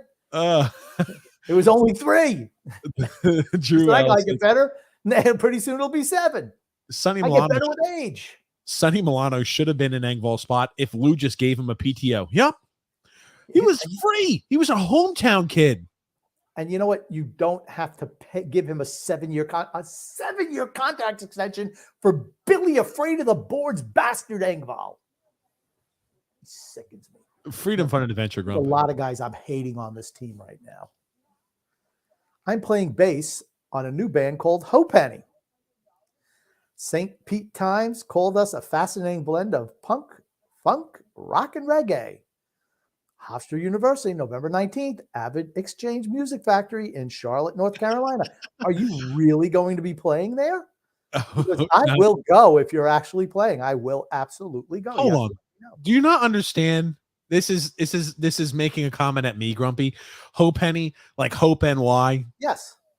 I know. It's not a real band. He's not playing in a band. He knows you live in Charlotte, North Carolina, Grumpy, and he knows that I made HOPENY. So he's Grumpy. It's not real, Grump. I thought maybe he appreciated HOPENY. They named the band Hope. I don't know if he's a musician. I don't know. Jesus Christ, Nick D. Grump, I live in Vancouver and I can't stand the Canucks. The only good thing about the Canucks is that other NHL, gosh darn it. Other NHL teams come here, especially the Islanders. Well, they've been pretty darn good this year. I like the Canucks. I've never had any hatred towards Canucks ever. I like the Canucks. I like them back in the 1970s. I don't know why. I've always liked them for a West Coast Canada team. I liked them when we beat them in the Stanley Cup Finals. I loved them when Pavel Berry was there, when Luongo was there. Roberto Luongo. I liked them when Bobby Lou was there. I rooted for the Canucks a bit. Sure.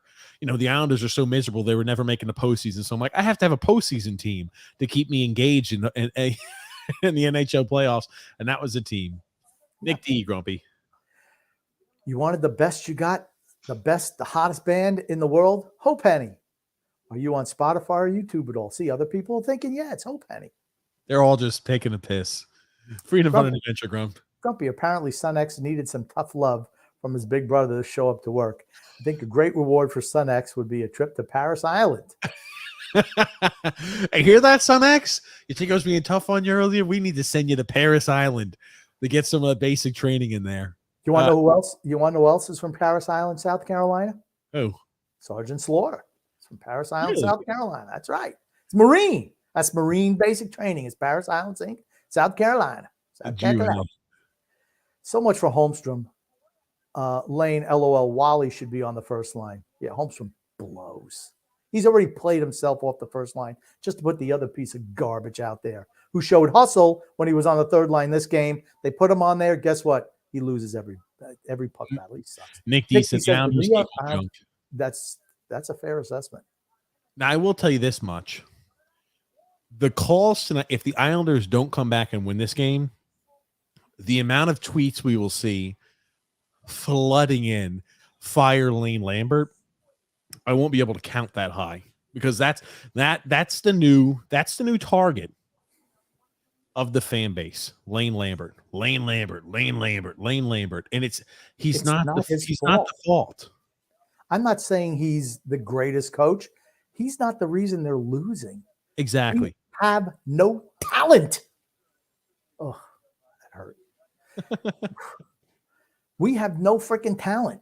That's the reason the old man trades for Jags, gives them long-term extensions. I can't think of a team more mismanaged in the history of the sport.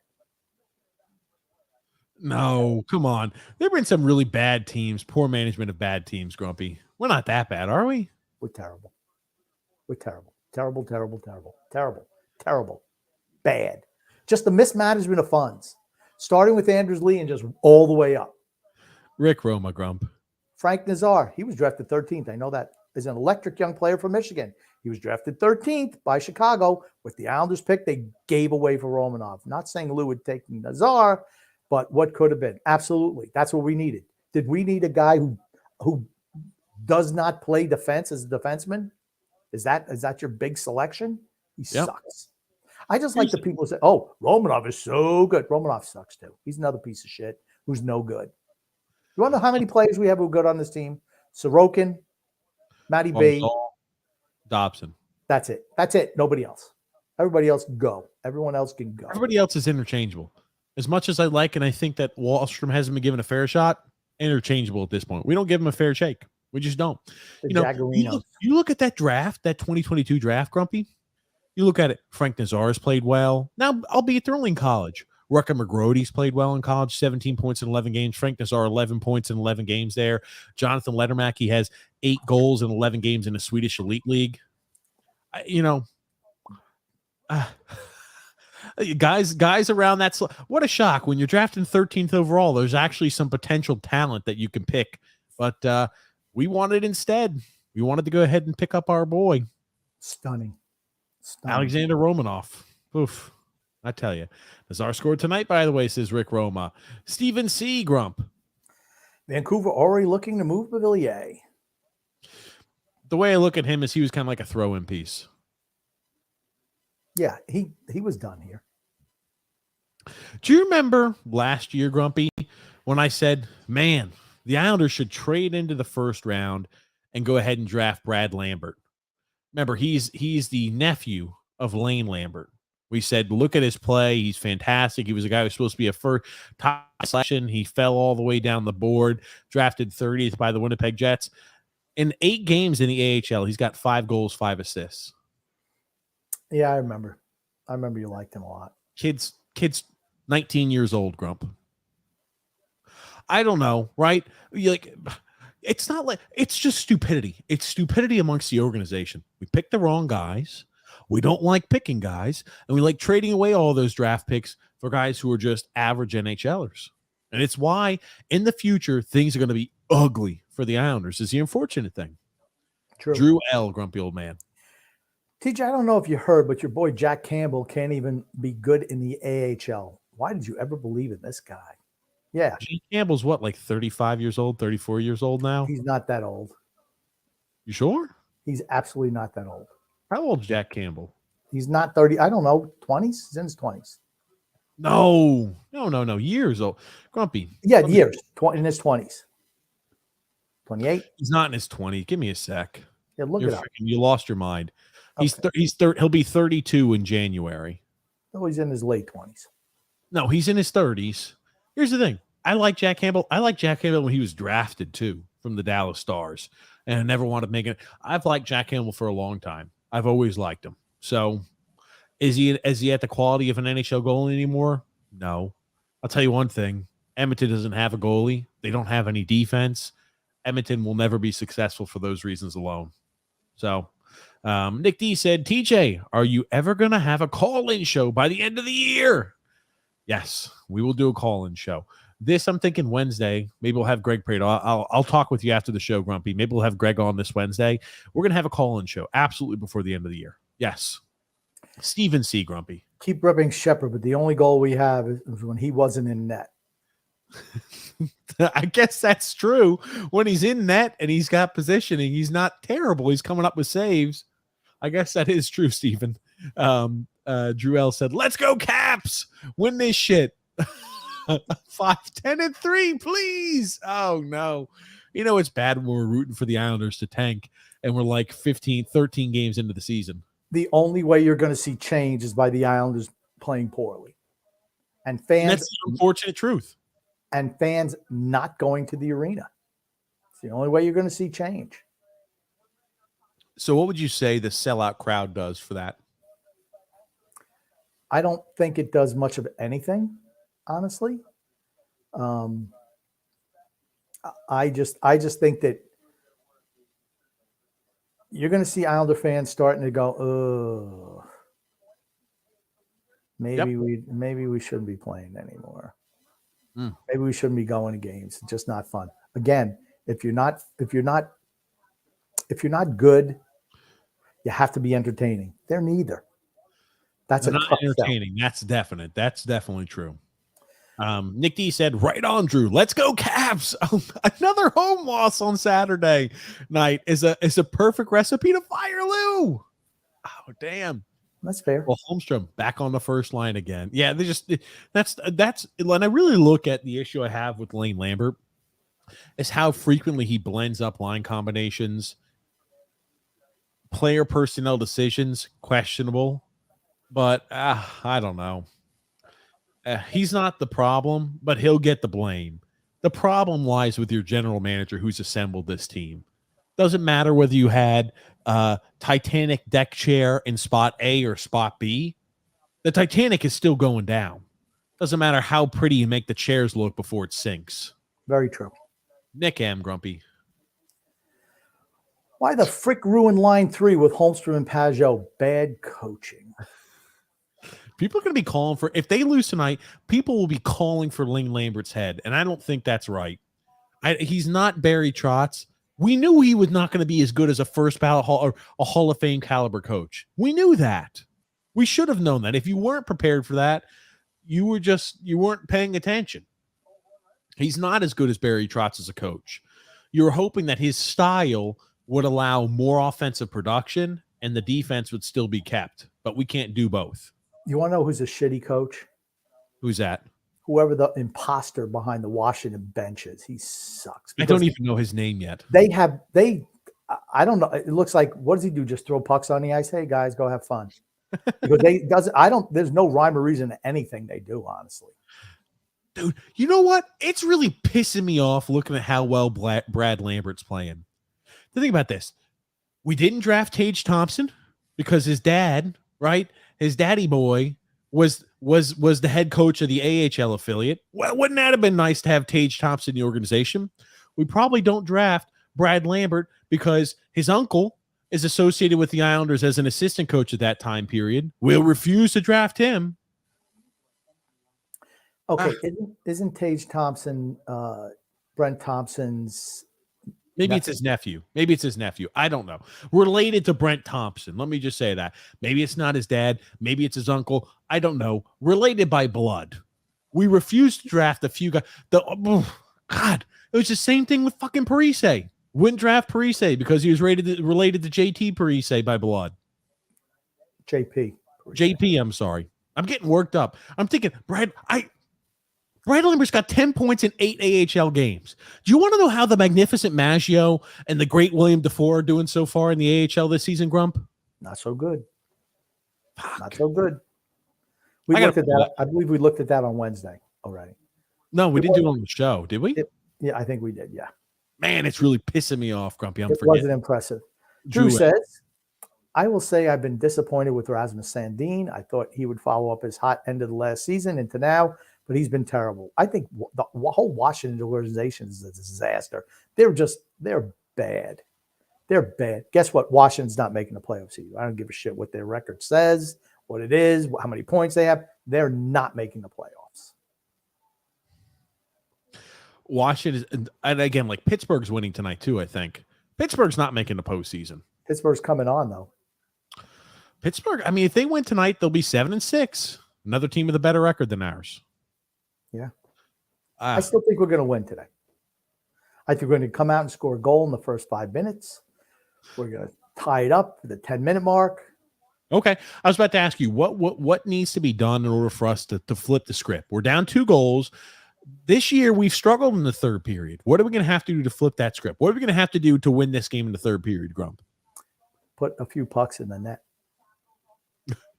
All righty there, Bill Belichick. I mean, how are we going to go about putting those pucks in the net? What needs to be the plan? Honestly, just continue playing the way you've been playing. Don't be so cowardly along the boards. Holmstrom, Engvall. I mean, put pucks on net. Be a little bit more clinical in front of the net. Bo Horvat. Put Anders Lee back on the third line because it's the only time he actually tries. I hate the makeup of this team. They used to be, everyone, and I'm not saying they're not all together, but when you see your captain not hustling except when he's demoted, that's a problem. That's a problem. Yep. Leave him on the third line. Guess what? Hey, Cap, you're playing good on the third line. We're going to leave you there. Simon Holmstrom, you know what? You're a good fit on the third line with Pageau and Lee. I have no problem with that line. It's when they try to slide those guys back up to the first line. Let's give Wallstrom more than a 1-game trial on the first line. How about that? It's mind-boggling, Grump. Absolutely mind-boggling. Charles Nittman said, maybe if we had a goal scorer in tonight, Wallstrom, we might be winning this game. True. Perhaps. We had a finisher on the ice. Maybe we would be in a better spot. Give it a shot.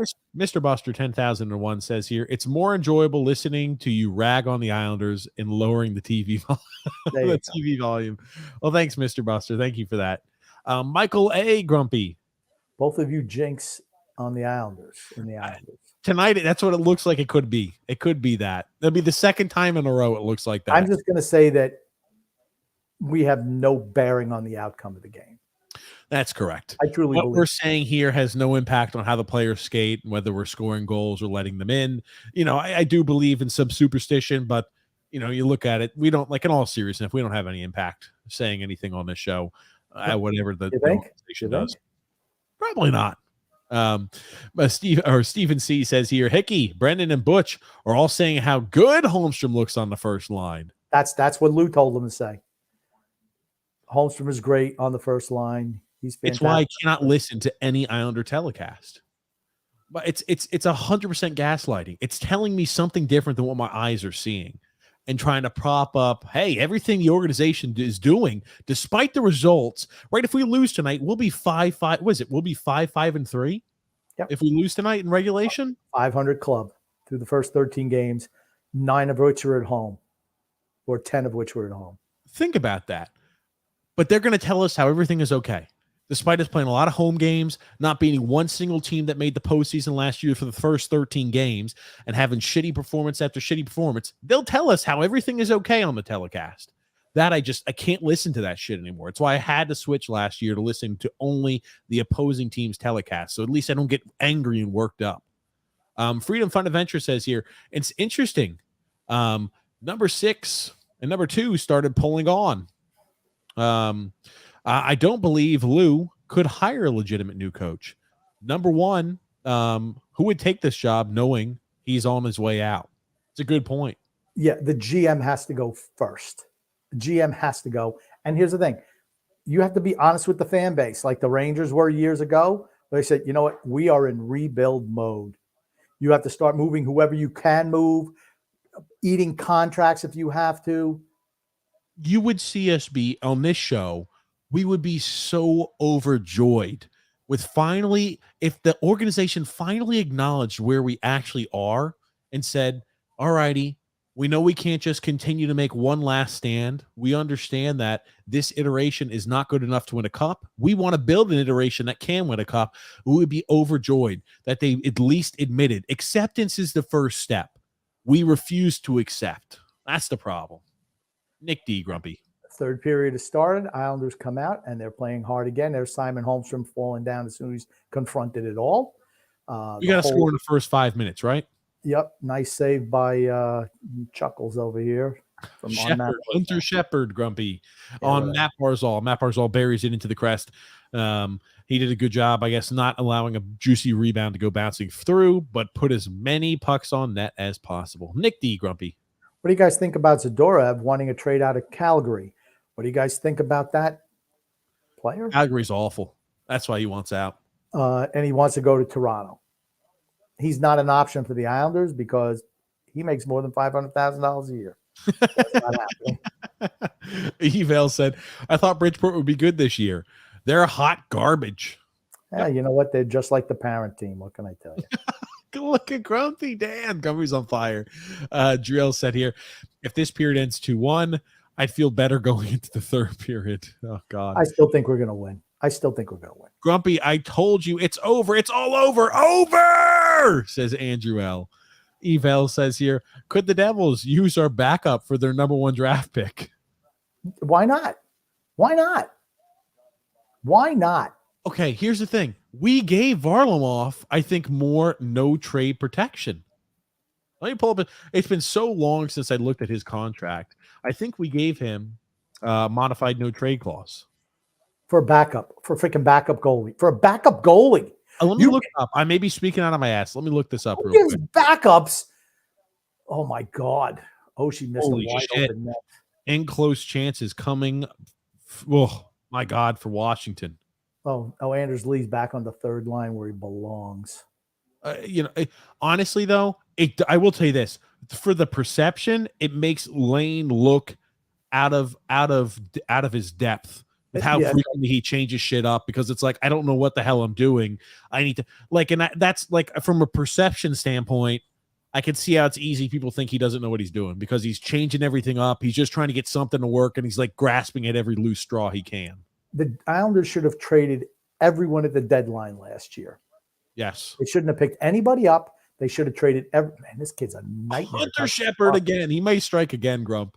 When you see him get skating outside of the net. It's like anytime he touches the puck, it's like it's disastrous. Just to go ahead and show you the contract, Grumpy old man.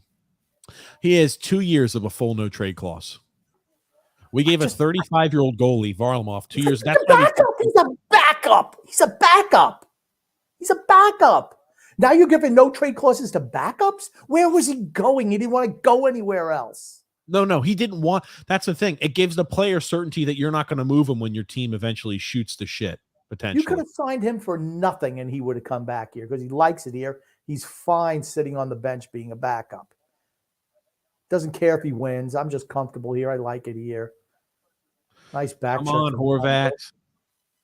Give Tom Wilson some props there for that back check on Horvat. Here's the thing. Oh, here's Holmstrom. Holmstrom's terrible. He's going to lose that puck. And just like that, right on cue, he loses the puck. He sucks. Any confrontation, and that bitch is a human turnover. He sucks. Apple freaking turnover bastard that he is. Oh, damn. Barzal almost got it on that. Crashing the net. We're really putting pressure on. We're dialing up the pressure. They're just coasting. Washington's just coasting. They're just. Here's the thing. Washington's saying we're up 2 goals. Let's just play in the back. Let's just go ahead. We'll do the same shit the Islanders do. Just sit back and let them beat us that way. Oh, Brock Nelson, nice turnover too. But to answer your question, that's why we can't trade away Varlamov. He has a full no trade clause for 2 years of that contract. Who gives no trade clauses to backup goalies? I just Unfortunately, talk about the buzzer does. talk about a mismanagement of just everything. He's done too, the old man. He's finished. Anthony Rizzi says, LOL, we're going to lose. We're going to lose. LOL, I love it. Oh, no. It's the only way that change happens is if we're bad. Yep. I mean, we're Jesus. Look at this. Yeah, 3-1 and UBS. Yes. I'm interested to hear if today they lose to Washington, if the Boo Birds come out and the Fire Lou chants happen. Last home game, there were Fire Lou Lamoriello chants, Fire Lou and Fire Lane. Fans are not happy right now. Understandably so. It looks like the same old. And it is the same team. All of a sudden, this kid is actually catching pucks and they're not bouncing. He looks calm, right? Is it weird to say as scattered as he looked, scattered as he looked in the first two periods, he's looked a lot more comfortable now. Yeah, yes. Fire Lou Lamoriello, says Nick D. Changes need to be made, says Charles D. Yes. Absolutely. My Little Brownie, Grump. I'm with you, Grump. A new picture for My Little Brownie. I hate everyone on this team right now. Absolutely, My Little Brownie. Boom, pound it. Hate it. Hate the team right now. Need a burger. Good. No. Philip Niederberger, not Niedermeyer.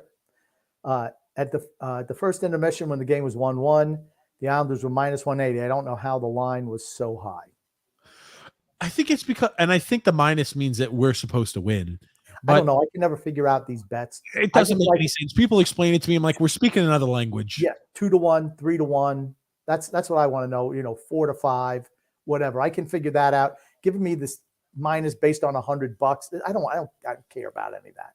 It's simply because they had the third string goalie in. We were out shooting them. We dominated the first period, so I guess they expected that to continue. They're just dumping the puck out. They seriously think about this.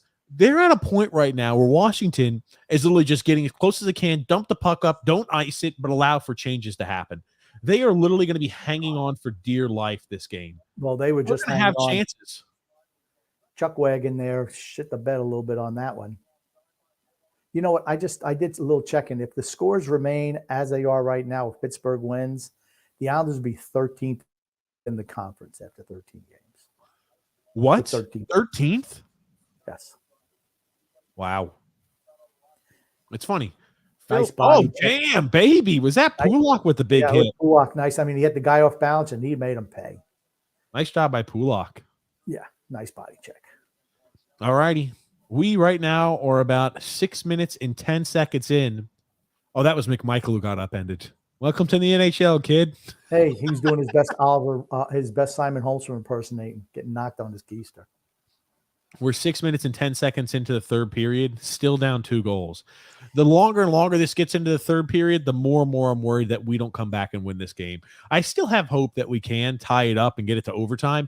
I think that's best case scenario right now. Tie the game up. We score a goal maybe with like 10 minutes into the third period. We then score a goal with the goalie pulled. When it's a 6-on-5, we get to overtime. That's I think Washington for us. Yeah, but I think Washington's one of those teams who throws Ovechkin out there in those empty net situations, though. So if the puck manages to get on his stick, he will score. I mean, he's a liability defensively. He's like Anders Lee. But if he gets, they're just chasing the goal streak, the goal. Yeah, and he's pretty good. And he'll shoot it from anywhere. So I mean, that's what you'll see, I think. Nick M says here, fire sale ownership. Where the F are you? Shitty product. Yes. David John McDonald says Washington's goalie sucks. Unfortunately, it doesn't matter because we suck more. Oh God! See, you have to read that comment better. Was that? You have to read that comment better. All righty, I'll let you read comments then, Grumpy. Okay. I mean, anything where somebody sucks, you don't read with enough enthusiasm. I'll let you read it, Grump. Rick Romer says Engvall was covering absolutely no one on that goal, but man, can he skate? Yeah, you know what he can't do? He can't play hockey. This isn't the freaking Ice Capades. It's not Disney on ice. It's not the Olympics. It's not what it is. Pierre Engvall, useless dog. 7 years for a piece of shit like that. TJ, don't fight it. Just root for the team to lose. It's much more relaxing. John A. John A says this team needs an enema. Sure does. A JP. The great Aliski Protas Should have picked them up for tonight. LML. Laughed my ass off. Freedom Fund Veg says, okay, so now we can bend this. Now we can now. So okay. So hold on. Pause. Repush. Put the record back. Okay. So now we can begin discussing top players in the 2024 draft. I seriously think we are okay. You're never as bad as you think. We're not as bad as we're playing right now. But when we go on a hot streak, we're never as good as we think. So I think we are as bad as I think. I think we are an average team. Right now, we are below average. Oh, my God. Romanov got his pocket picked. I mean, Washington looks like they're skating in freaking sand. And it's almost like they're playing the second half of the back-to-back. Oh, here we go. Line 4 on the rush. Oh, come on. It's a 4-on-2, and we turn the fucking puck over. Cow clutter, you bastard. Come on. Put it on net. Man, Shepard. Looks like he's mumble and finger flopping all over the puck over there. He sucks. Ugh. Did you guys catch Cal Clutterbuck criticizing the fans the other night for chanting fire? Really? Did he do that? Somebody link me into that. You know what it means? He's looking for a contract extension from the old man. Okay. We always take this. Players should not say shit about the fans. You keep your mouth shut. If things aren't going well, say, we need to do better. We need to win more games. I understand the frustrations of the fans. We need to do better. Our expectation is this. Maybe they should start chanting, Cal, you suck. Or finished. There's no way in hell. Well, how about this one? Here's one. This is what the fans should chant. Earn your paycheck. Earn your paycheck. That should be the chant from now on out. Earn your paycheck. I like that one. Earn your paycheck. I tell you, there's a lot of guys who that would apply to. Cal Clutterbuck, Andrews Lee. Everyone. Except for Sorokin, Barzell, and Dobson. That's it. I can't believe Cal had anything to say. You keep your mouth shut. Doesn't matter what the fans say. When you're asked a question about that, you don't ever disagree with the fans. It's like the customer's always right when they say you're working in like a store, you're working in something, the customer's always right. The fans are always right. They're paying you. Them attending your games, buying your merchandise is what goes ahead and earns you money. Islanders put a lot of pressure on right now. A couple of block shots. Engvall's coming in. We're going to score here. Engvall's not scoring. Oh, they looks like they've settled down a little bit. Washington is in complete scramble mode on defense. They're in dump mode right now with still 12 minutes remaining. Dobson got pit pocketed. Too fancy along the blue line. Man, Washington sucks, though. They're terrible. Look at them. Look at how far back the defense is playing. They literally just have two forwards. Just try to keep the puck in the offensive zone and then pray to God that we don't give up and concede a goal. Look at the defense. Look at our team. We don't even move. 2 fucking goals. 5 guys within the freaking box. We don't even move. We just line everybody up in front of the net and hope that the traffic stops the other opposing team. Yikes. Christ. Anthony Ritchie said, not sure why you're mad, TJ. We suck. Let's stop pretending and get this horrible season over. Then in the offseason, we can clean house, including Lou. Here's the thing, Anthony. Because I know we're not as bad as we're playing right now, we are an average team. We're going to win games. We're unfortunately going to be a team that's right in the middle of no man's land. We're going to be not good enough to win a cup, but we're going to be good enough to make a postseason spot. And when we're in that spot, I know that Lou is going to trade away a draft pick and Oliver Wahlstrom and call it a day. And we're going to be in the same boat and treadmill of mediocrity that we're always on. That's what I'm worried about. That is the worst case scenario for the team. That's what I'm worried about. Rogue Gamer. TJ been to Paris Island? No. JP Grump. I'll admit, I took the bait. I thought he was serious about HOPENY. LOL. It's an old throwback reference. Almost about 9 minutes into the period. Still, Washington has a 2-goal lead. We're going to score. I still think we're winning. I think we'll score 2. John A says, do the Islander players still think it's silly for the fans to chant Fire Lou? Of course they do. He's the one stupid enough to have given the fat cat contracts. Absolutely. Who lost the puck along the boards? Oh, Mayfield. Jesus. My God. Holy shit. I was 1-against-5 there for a second, and they came away with the puck. And it's not even like to me, it doesn't even look like Washington's working that hard. They're not. We're freaking bad. We're a bad team. I had a dream last night about another bad team or some team that's disastrous. And I'm like, man, New England Patriots. That's what the Islanders are like, New England Patriots. No, we're not that bad. You are that bad. I'm telling you, people are going to think that firing Lane Lambert's going to be a fix-all, and it's not. It's absolutely not. Absolutely not. That's why people need to wake up to that. That is not the answer. No. The answer is complete demolition of the general manager, complete demolition of the front office, and a change of our thought process. The thing is, we have so many players signed to long-term deals that are they're Jags. Because we allowed, the ownership group allowed this Mad Hatter, Lou Lamoriello, to remain as general manager. It is going to end in flames. And I just hope we're not there yet. We're going to be so bad for so long, it's going to be scary. Yep. We are light years away from being a good team. Light years. This is a game you cannot lose. This is a game against it. I'm just watch it. This is a game against a team that's just bad. They're bad. They have a better record than us, too. They've played more road games than us, too. 9 of the first 13 games at home, and you come away with a 500 record at best. That's bad. Not beating a single team that made the postseason last year. It's like it's icing on top of the shit cake. We're lucky. I mean, we don't show any hustle now. I mean, we had a whole lot of jump in the first 2 periods. Look at Matty B doing it all himself. This kid is terrible in that. We just hope, honestly, our plan to scoring goals is keep play. Oh man, they don't even care. They don't even care. Look how they skate they skate so slow. What is Washington even doing? They're terrible. I'm a Washington fan. I want to kill myself. They're terrible too. I'll say this. We just hope and pray that we can load up as many people in front of our net and their net to create chaos and to create goals.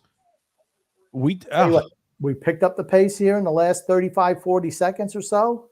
Little bit of stick holding there from absolutely Bo Horvat. Washington stick, Bo Horvat was. But Washington they're just playing prevent defense. You know what it does? Prevention from winning. Here's the thing. They're up 2 goals over 12 minutes into the third period. They're going to win this game in regulation. And Charlie Chuckwagon just letting them bounce off his body again. Here's the thing. They're creating opportunities. They're just dumping the puck, and they're just saying, fine. We're fine letting it go ahead and just eat clock. That's all they're trying to do. You can do the that. Islanders play much better with the lead. They don't play well from behind. You can do that in a team that's got no talent. You can do that. You give up the first goal, you're screwed as the Islanders, it almost seems like. Oh, man. I just hope we score a goal. I hope we score another goal. At least make it interesting. Make it 3-2, so at the last little portion, we have at least some excitement. Oh, damn. Let's get back to comments. Andre M said, I can't see a way that ownership will bring Lou back if the team falls apart, which they will. I think they absolutely will bring Lou Lamoriello about. I think that their goal was just to go ahead and sell as many tickets as possible, put together the most competitive team that they could out there on the ice to sell tickets, and then who knows what they're going to do with the franchise. Lou Lamoriello has not been looking out for the best interest of the future of the team, and he's been doing that for years, and ownership allows him to do that. Yeah. The only people that were seeing it, Grumpy Eye and the listeners of the show. Yep. And everybody else will pretend like they knew this from years ahead of time. But based off of how much backlash we saw 2 years ago, last year, and less so this year, but year after year, based on the backlash of the fan base, not many were paying attention. If you have any Laminite friends, tell them jump on board. Listen to this show. Yep.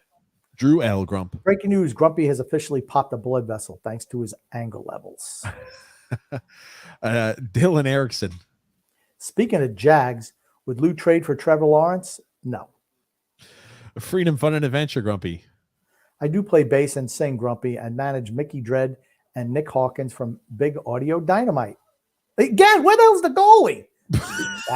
He's But flying all unfortunately, over the there's place. no team to be in a band again, just taking a shot at TJ. Well, it was a good shot, and you fooled the hell out of me. So, good for you.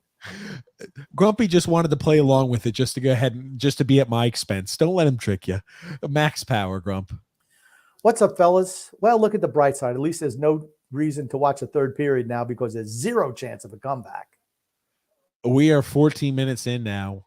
Washington still has a 2-0 or a 2-goal lead over us. If we get a goal in the next 3 minutes, we'll be okay, I think. Yes. Honestly, we just need to get a goal with enough time before the goalie's pulled. If we get a goal 5-on-5, you know what? If we can draw a penalty, score a power play goal, and score a power play goal, and then score an empty netter, we're in good shape. Honestly, it's not like we're playing a team that's good. You know what I'm saying? Yeah, this is not a good team. No. Cannot lose this game. No. Drew L said, I know Lane's replacement, John McClain. Yeah, the Lamanites will love that. Oh, he God. sucks, too. He's the Totally king of our power play. I think that Johnny Boychuk would be a really good GM. Johnny's not ready to be a GM. Eve L. Grumpy. I wish Lou could find some waiver wire diamonds in the rough like Garth did. 5 years, not one pickup off waivers. Well, he trades every asset we have for guys who are prickly waiver wire guys. Pierre Engvall. And we don't have any roster space because we feel like the guys who are healthy scratches, like Gauthier, yeah, he's the fix to our problem. Yeah, put him in there. That's gonna fix our problem. That's gonna prevent 3-1 losses to the Washington Capitals at home as they're on the second half of the back-to-back and have a freaking AHL goalie in net. Ivan D. Grumpy, what do you think about Nugent Hopkins as an Islander? He's never been traded, and the Oilers are getting desperate. You're gonna have to give up money. I wouldn't. I trade for him. Why not? Whatever the price. I'm not sure what the price is though. Noah Dobson and Ilya Sorokin. Hey, Lou says that's good. Well, hold on. Wait till he gets to be 30, then I'll make that deal. As soon as his contract's ready to expire. Jeff D. Should have blown it up at the 2022 deadline. It should have been after the second failed playoff run against Tampa. It should have been after 2021 when we were 18 points out of a playoff spot. That should have been the wake-up call. We're like, holy shit, we're not in the same stratosphere as these teams that are really good. The whole thing was the Islanders could have done it the right way by not re-signing JAG unrestricted free agents. Just let them go and bring somebody else in on short-term deals till you find out what you actually have. And we talked about it. Even last year, it wasn't at the point of no return at the deadline. You could have traded away Parise. You could have traded away Mayfield. You could have traded away Varlamov. You would have at least, okay, for Mayfield, at least a first. For Parise, probably at least a second. Varlamov, yeah, maybe third. Varlamov, probably a second or so. But instead, we traded away our first-round pick and didn't trade away any of these assets, right? Parise, retired. Well, good thing we had him for the postseason run. That second-round pick really did us a lot of good, or that third-round pick, whatever Parise would have got us. And we're lowballing it. Mayfield probably would have got us more than just a first. Oh, Dobson almost feeds it over. Washington with just a dumb cross-ice pass. Oh, was that not? I thought that was going to be called interference. Big save by Varley. Big save. Varley is right. On a breakaway. Yep. We're definitely throwing all the players forward. We're playing risky hockey right now. Grab it. Oh, shitbag just dumps it in the corner. I don't know why he doesn't cover that puck up. That's a bad decision by him. They got two guys behind their defense, and I want to see. Are the fans chanting something now? I'll look for updates, but anybody who's in the game or you got friends who are at the game, let us know if it seems like fans are getting restless. That was a hell of a save by Varley. Nice leg save. Who the hell did he walk around? Who the hell was that he walked around? I don't know, but again, Dobson was the only guy back. Again, Dobson. Dobson's been all over the ice tonight. Yep. Yeah, Jeff, we agree. We should have broken this team up the absolute, the time we could have done this and still survived was last year. We waited a year too long. Washington just diving all over the place, leaving their skates. That's Cardinal rule number 1. That's okay. Brock Nelson, he's not winning a puck battle along the wall either. That Mr. Softy. Dave Johnson, Grump. Let's get through these comments. We got like 30 comments. We're gonna jump through some comments, so when it ends, we'll hopefully be on time. What do you think the second best contract offers were for Engvall, Mayfield, and Varley? Were teams really offering them 6 and 3 years? Who was Lou bidding against? Nobody. About get against himself. He just like, yeah, just give him whatever. Oh man. Because we've been over. Okay, we're not Grumpy. There's 4.5 minutes left. We're down 2 goals. I mean, the Islanders putting a shitload of pressure on. You can say whatever you want, but I'm just saying the Islanders right now are they're absolutely threatening to score a goal. We're not. I'll tell you, we're at the point where we can't win this game. We're down 2 goals with 4 minutes left. So we are not winning this game. I want to get through the comments, so we're not reading all at the end. But yeah, you're right, Dave. He needed to keep the cap hit down because he'd been signing to reckless contracts too many players before that. So in order to keep the cap hits down to make sure they all fit, he had to offer them 7 and 4-year contracts in order to make that work, is the unfortunate thing. So again, he dug himself into the hole and further dug himself into another hole. Actually, he dug the next general manager into a deeper hole once he's gone. That's right. I mean, but it started with Pajot and then Palmieri. That's what it's, and then every year since. Yep. Doing the same shit over and over again. It's a slow path down deeper and deeper into the hole. Swapbox 29. But here's the thing. If you've been a regular fan of this show, we were telling you that years ago. Yep, absolutely. Swapbox 29. Hey, guys, it's Beaky Lou here. Andrew Gross asked me if I was paying attention to the crowd chants at the games. I said, nope. Drew L. Grumpy. Well, the last time Grumpy said this, we were going to win. We choked a 3-goal lead, so keep chanting for the Islanders. Grumpy. A moose jaw Sasquatch. I'm not calling for Lambert's head. It's not all his fault, but with a shit roster full of no-move contracts, he will take the fall. Lou shouldn't be able to make one more roster move or coaching change. I agree. Wade Flaherty says here, I have to give the Islanders credit. They've played great, but the refs are against us. I don't know if Wade's joking around or not. I mean, I think we played well tonight. It just, we're not good enough. Sorry. We don't have a difference maker. Not been against us at all. I think they've just virtually kept their whistles in their pockets all game. True. And that's just how they've called it. Goon says here, any chance of you chaps doing a play-by-play tomorrow night for the Jets game? As with all Jets games this year, at least one outlandish or freakish occurrence is guaranteed to take place. Probably not. Probably not. Yeah, I was waiting for Grunt's response. Probably not. Drew L said here, I know the name of this period of Lou's downfall, the COVID curse. How about make you think that your team was a lot better than you were? Or maybe it's the fact that you have an 81-year-old person as your general manager. Cutshite Revenge says here, I don't want Nugent Hopkins. He's up in age and he's all washed up. I don't watch enough Edmonton games. Maybe I'll watch them tonight, but I don't watch. They've been struggling just as a team. I know that, and they play zero defense. Gungun says, are we already at the point where we're yearning for Komarov? Oh, God. What's the difference? They're all the same. I haven't thought of it in a long time. Gungun says here, oh, man, they're pulling the goalie already. Gungun says, who is the stronger man, both mentally and physically? Brendan Burke or Grumpy Old Man? It's the Grumpy Old Man. Absolutely. Come on. It's the Grumpy Old Man. Dan L. said, little conspiracy theory. Do you think that Lamoriello is telling Lane what to do in terms of roster decisions, especially with the ownership being so pro-Lou? I think it's possible. Absolutely. I think absolutely that could be possible. And just to let you know, empty net for the Islanders. Ovechkin out there gets the puck behind his own goal and takes a shot on net and misses. Like I said, anytime he's got the green light, you know how it's like you got the green light to swing the bat on a 3-0 count. He's got the green light. You with the empty net, here he goes. He bangs it up. He just ices it again. Whatever you want, buddy. Just gonna ice it. Okay. Bruce Harper, Grumpy. I hate being right all the freaking time. All the time. It's tough. It's a burdensome being correct all the time. Bruce Harper says, do you feel Barzal is going to be a winner with us, or is it time to trade him for some real value? He's immovable at this point. He's just immovable at this juncture. We've talked about that too. We like Matt Barzal. On this team, his talents will never be correctly utilized because we don't have the talent around. We don't have the players around him that really allow his abilities to flourish.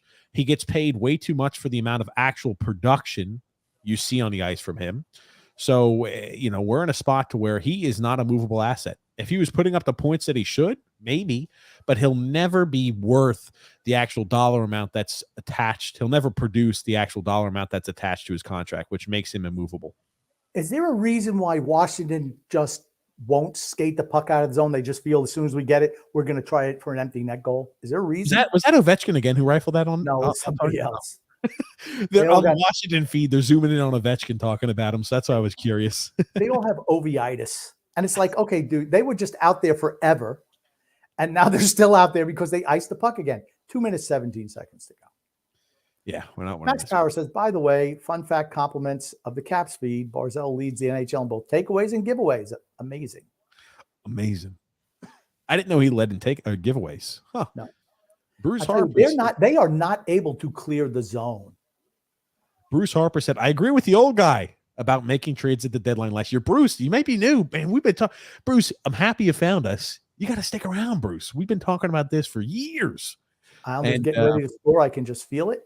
No, we're not scoring. No, we're not. This game's over, man. It's over. There's a minute and 47 seconds left. We're not winning this one. No, Here's the thing. They're about to clear the puck. Skate it out of the zone. I think he touched the puck. Oh, Ovi's threw his head up because damn, he didn't get the puck so he could score. He didn't score, damn it. I wonder if he's floating off the ice. You should got to the bench off the ice, old man, brother. Make it happen. Gil Martin for GM, says Max. No. Oh. Lambert is a clown, in my opinion, says Bruce Harper. He's not his problem. Not his fault. Does he do things that make me question what he does? Sure. But he's not the problem. Well, they're chanting something. They were chanting something. I'm going to try to listen in. Palmieri, nice job turning the puck over again on the rush in. Less than a minute to go. I think this could be the end for the Islanders tonight. I'll keep my eye out to see if they post anything about the chants. The crowd is definitely chanting something. I assume it's not, we love the Islanders, let's go Isles. I assume it's not positive at this point. Drell said, TJ, isn't that what you want? Don't you want change? Don't fight it. Just root to lose. It's tough to root for your team to lose. It's tough to root for the team that you want to lose. Yes, it's the only way that there's going to be change. It's true.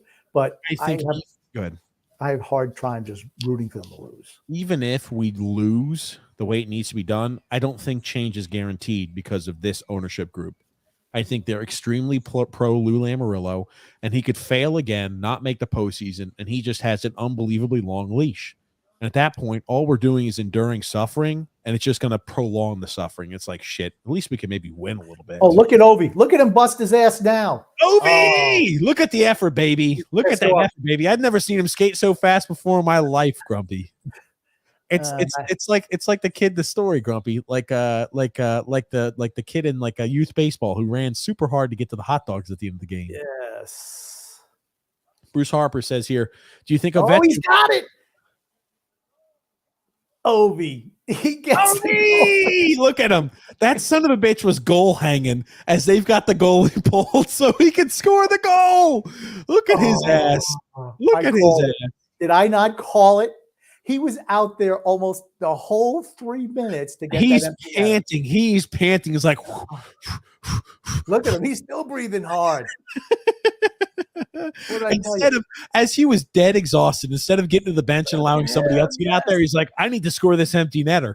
He was cherry picking Grumpy for a goal. Absolutely, he was. What did I tell you? Did I not call that in the second period? Did I not call it? Look at this. Most empty net goals in NHL history. Ovechkin just tied Wayne Gretzky for the most empty net goals in NHL history. And the Islanders lose 4-1 to the Washington Capitals. Holy shit. To third string goalie. I forgot his name already. Sammy Suckwad. No, it's Hunter something. Hunter Shepard. Yeah, they lose again. They lose again. They lose to third string goalie Hunter Shepard to a Washington Capitals team who is on the back end of a back-to-back. We lose at home. Now we're going to go on our West Coast trip. 4 games on West Coast here. Oof. And honestly, they look like they're on the second half of a back-to-back. Yeah. Do you think he'll break Ovechkin or break Gretzky's record? Probably, yes. Man, he just looks really cashed right now. 2 I goals think we'll tonight. break it. Okay, he's got Mike a ways B. to go yet. Who would have thought the Rangers would be comfortably in first place 15 games in? Not me.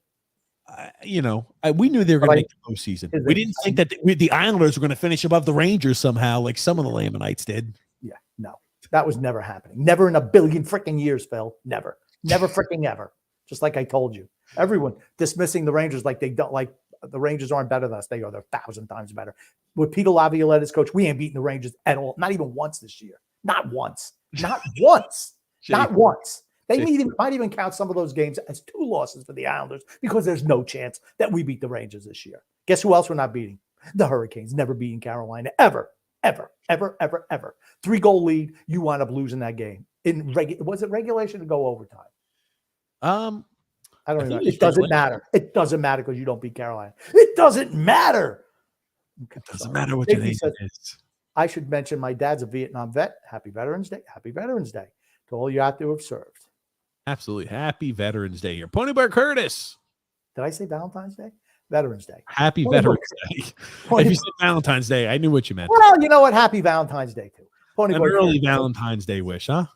How do you think Beauvillier feels about the Horvat trade now, boys? I'm sure he's ecstatic. He's on a team that's a winner. Absolutely. Absolutely. How do you think Bo Horvat thinks? He doesn't give a shit. He just wanted the money. Yep. Sign that contract early after that. John A. Wait. I missed the attendance. Was it a sellout? Somebody said it was. I don't know. Somebody said it was. I'm going to put this up here, Grumpy. I'm going to take a piss. I'll be right back.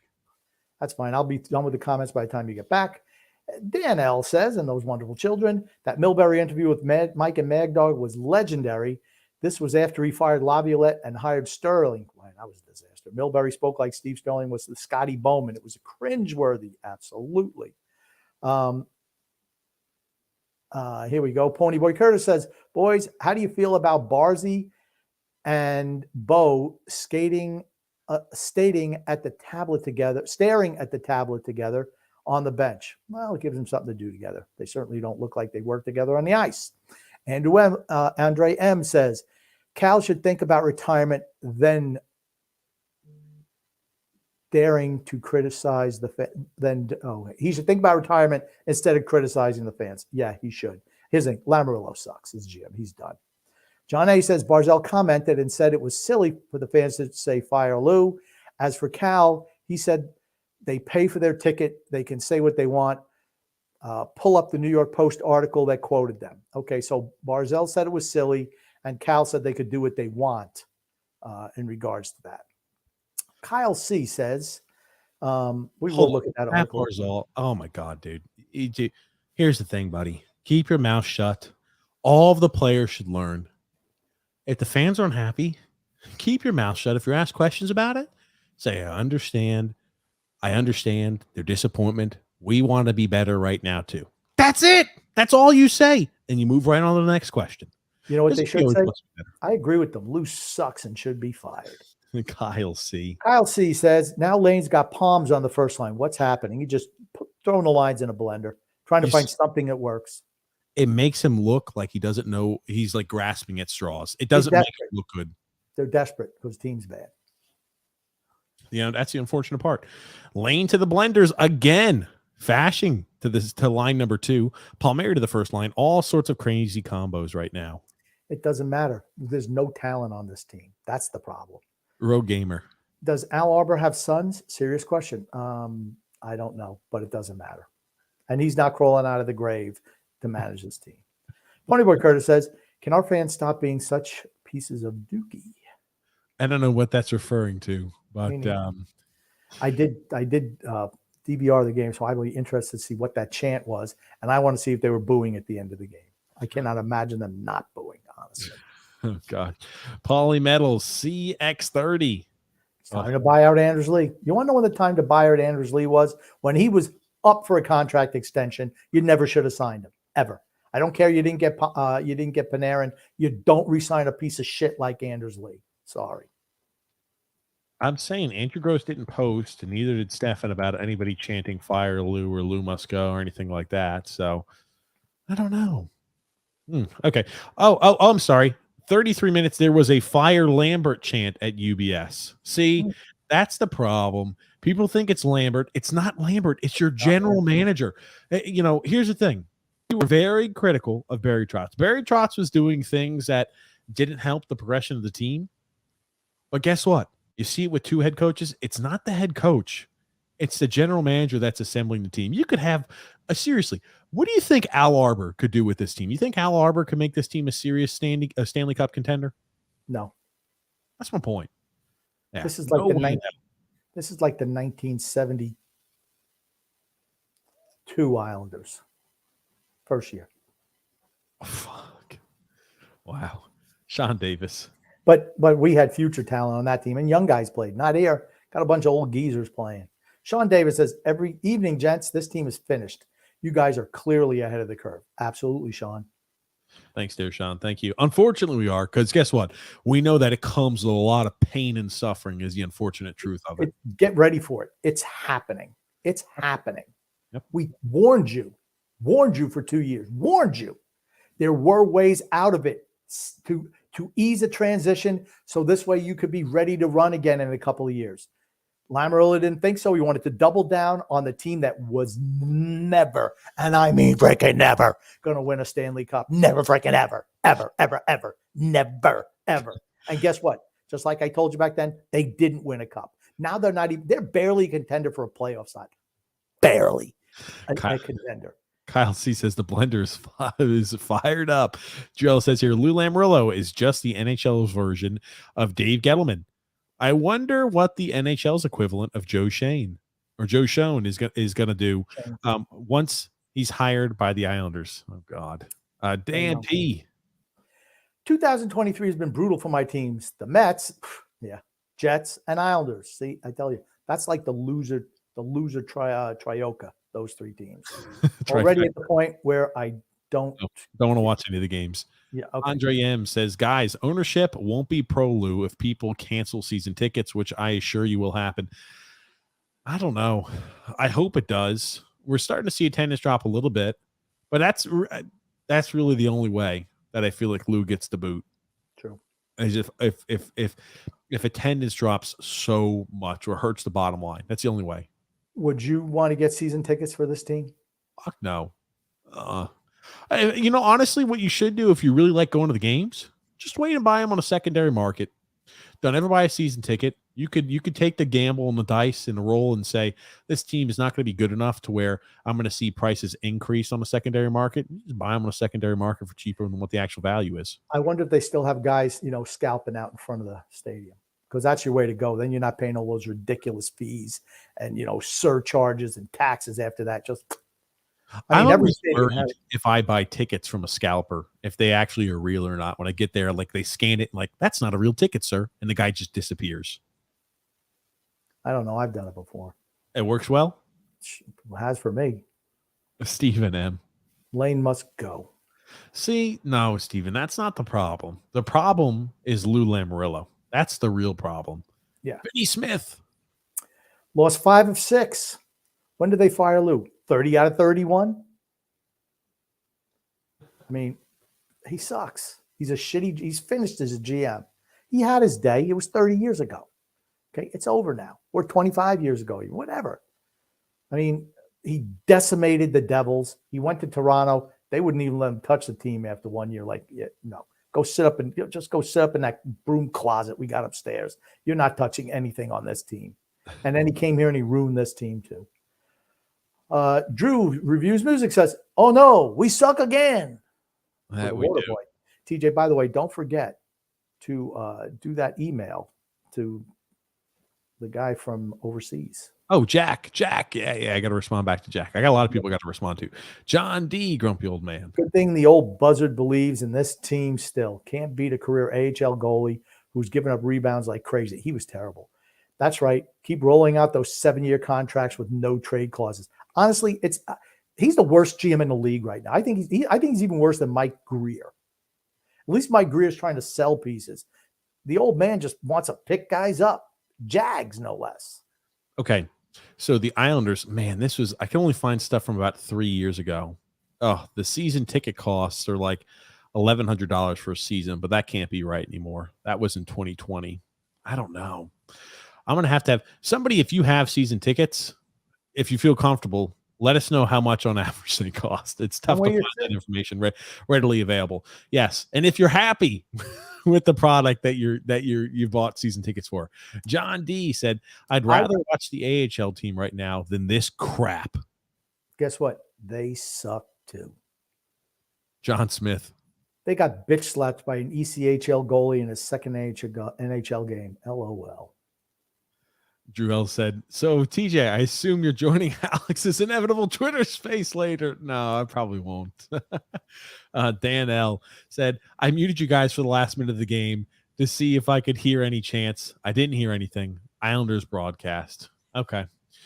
Yeah, I'm interested. Thank you, though, Dan, for letting me know. Mikey D says here, if Lane is fired, John Hines will be the coach. Who cares? JP Grump. Scotty Bowman, Toe Blake, Al Arbor, Punch Imlach, and Jacques Lemaire couldn't put this squad over the top. Yeah, we're bad. We're bad. We're a bad team with no talent. Just like I tell people for years, no talent, no talent, no talent, no talent. How we doing the power play tonight? Oh, that's right. Over again. Road Gamer says, but remember, we have a number one goalie. We do. But here's the thing. Anything can happen. Remember, anything can happen, guys. Sorokin's not tradable either. No, he's not. Not with those numbers. Did he get a no trade clause? Absolutely, he did. Okay. Yeah. Well, here's the thing. For an 8-year contract, did he get a 10-year no trade clause? I'll let you know. Here's the thing. I like Sorokin. I really do.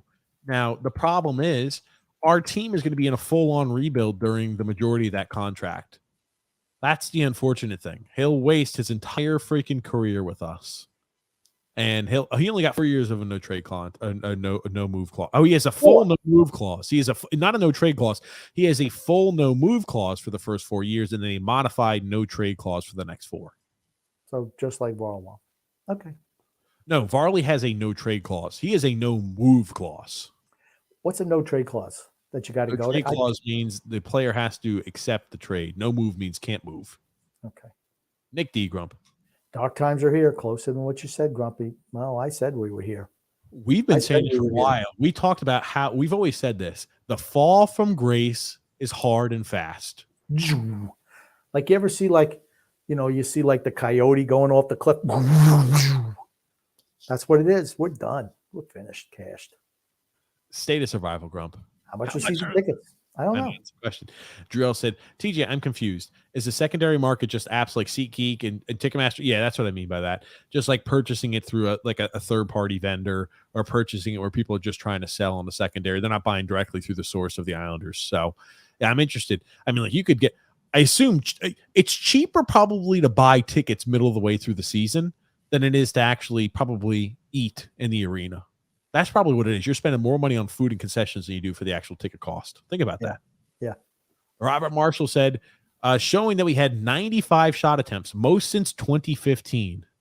Hickey and Shannon spreading it thick. Holy shit. Is that why we should be excited about today? We had a lot of shot attempts, guys. Here's what they should be saying. 13th in the conference. We're 13th in the conference before we go on a losing streak on the road trip. Oh, no. Dude, I tell you this, if we lose games on the road, oof. Have we shown we can win games on the road? They're talking about, hey, guys, this road trip, it's going to give you a good chance to get away and to get focused on the game and to kind of get away from home and to kind of reset ourselves. That's the line of bullshit we're hearing right now. I feel a throttling coming on the road. God damn, no. We're terrible. We're a bad team. Andrew L. Islanders Lou Must Die podcast. Ooh, that's a good one. The Islanders, by the way, on Monday, I want to look at this here. We'll look here at our upcoming schedule. And we'll be, man, I tell you, what an upsetting night. What a shitty loss. You play the Oilers on Monday night. Loss. 8:30 Eastern Standard Time. The Vancouver Canucks loss on Wednesday. Holy shit. So that's a loss. We'll be done with the podcast by the time that game starts, because that will be a 10 p.m. Eastern Standard Time game. We'll be probably done or around towards the end of the podcast then. We will not do a 4-hour long podcast on Wednesday, just a heads up. We'll have Greg Prado on the show, I'm thinking, on Wednesday. The Seattle Kraken on Thursday. Second half of a back-to-back, that's a loss.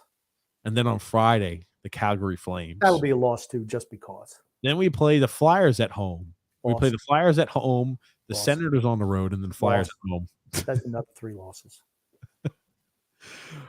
Can we hear maybe the excuse on Friday why we lose is because all the Islander players for American Thanksgiving had big meals and they were they got a whole bunch of they got a little bloated after a big Thursday Thanksgiving meal, and Ottawa didn't worry about that, so they were ready to play hockey. So it was just unfortunate scheduling for us.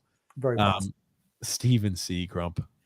Agreed, we need to fire Lou, but that will not yield short-term change. Axing the coach historically will mix things up. I'm not concerned about short-term change. Short-term change is like I used the reference in Grumpy S2. It's like rearranging the chairs on the Titanic. It doesn't, like, let's say we get a temporary new coach bump and a boost. Is Lane not doing that now, honestly? Is he not doing that now? He's changing things up all the time because nothing works. It's not his fault. It doesn't, like, even if we get let's say we get like a new coach, there's a new voice in the room and it changes things up.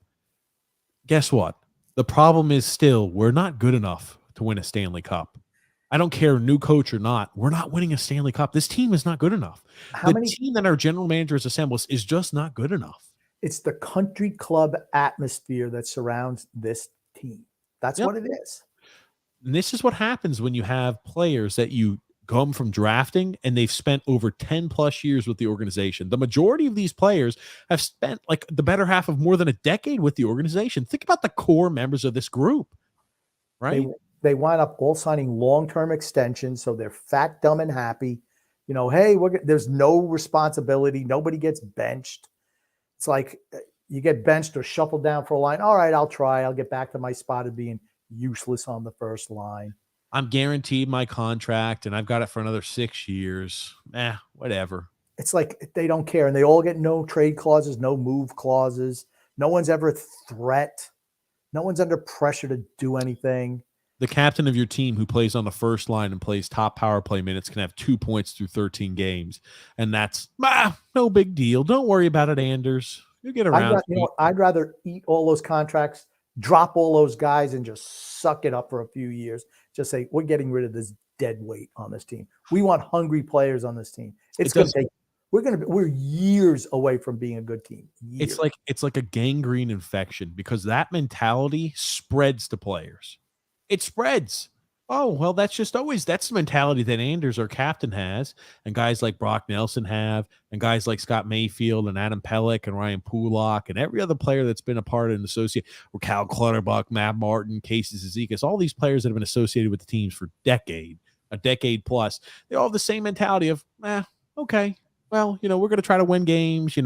It's, fans should be chanting to fire Lou or to fire our coach. Come on, guys, things aren't that bad. They are. When the fan base is telling you it's that bad, it is that bad because their perception is the only thing that matters. They're the ones who pay to see you. They're the ones who use their hard-earned dollars to travel to see you, to go ahead and pay to get into the game, that pay to eat and enjoy the fun atmosphere of the game. And you're not providing a good atmosphere. You're not winning games. They have the right to be upset. Simple.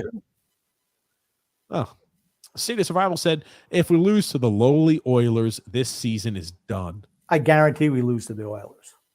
You think so? Yes. They're playing tonight. They're playing the Kraken right now. The Oilers just lost to the Sharks on Thursday. Wow. Okay, you look at the Oilers. The Oilers, when I tell you the Oilers are bad, man, the Oilers are bad. They're, I think, like 2-9. They lost to the Sharks. They lost to the Canucks. They've lost to the Predators. They lost to the Stars. They've lost, a shit ton of games, man.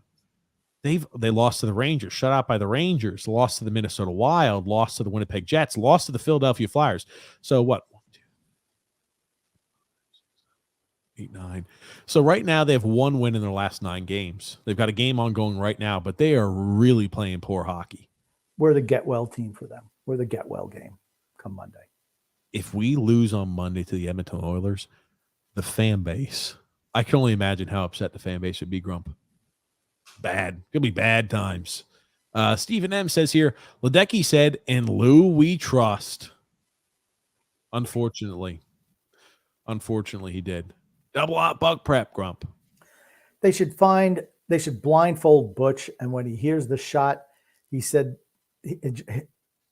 when he hears the shot, he should just say miss the net. He'd be right 98% of the time. Brutal. The only thing good there, oh my gosh, the only good thing is they're throwing the puck at the net. Yep. And then Rogue Gamer said, Grumpy, TJ, is Sorokin close to being Patrick Waugh, etc.? I don't think he's movable. So. Teams don't have the money. No, is he as close to being as good as Patrick Waugh is the way I read this? Oh, I thought he's not as good as Patrick Waugh. I like Sorokin. He's not that good. Waugh was a fantastic goalie. I think he's just as good. Really? Yeah. Patrick Waugh always played on good teams. Always. That too. Yeah, that's true. That's true. Drew Ellis says here, I think we lose to Edmonton, but beat San Jose. Well, I hope we beat San Jose. Just to let people know here, since we're at the end of the show, Islanders are 6th in division and 13th in the conference. Go playoffs. What do you think? Do you think the lead Laminite is still saying we're top 3 in division? Hey, he's gonna say we just got to believe, man. Just believe. Yeah, we've got 1 less point than the Penguins. We've got 2 less than the Devils. Wow. The Capitals, same amount of games played, 3 points ahead of us. It's early yet in the season, but man, oh man, oof. I tell you, not good. Gotta hope things start changing. Right. That being said, guys, we're gonna wrap things up here today. What a disappointing loss on another Saturday evening. But Grumpy, what do you want to say before we wrap things up here today? I want to say love and laughter to everyone who listens and even those who don't, from TJ and the Grumpy Old Man. Thank you so much, everybody, for watching the show. An unfortunate result for the Islanders. Absolutely is. Fan base is upset. They should be. They should be. I think a lot of people could see the writing on the wall, the way this team looks. As I always say, you're never as bad as you think. You're never as good as you think. We're not as bad as we look right now. When things get great, we won't be as good as we think we are then. But thank you so much, everybody, for watching the show. We'll be live with you guys Wednesday. We'll be live with you tomorrow on TJ and the Grumpy Old Man, 8 p.m. Eastern Standard Time. And we'll be live also Wednesday, 8 p.m. Eastern Standard Time. Thank you so much, Grumpy. Thank you so much, everybody, for tuning in and watching the show. My pleasure. Have a good rest of your Saturday evening. Thank you, Grumpy.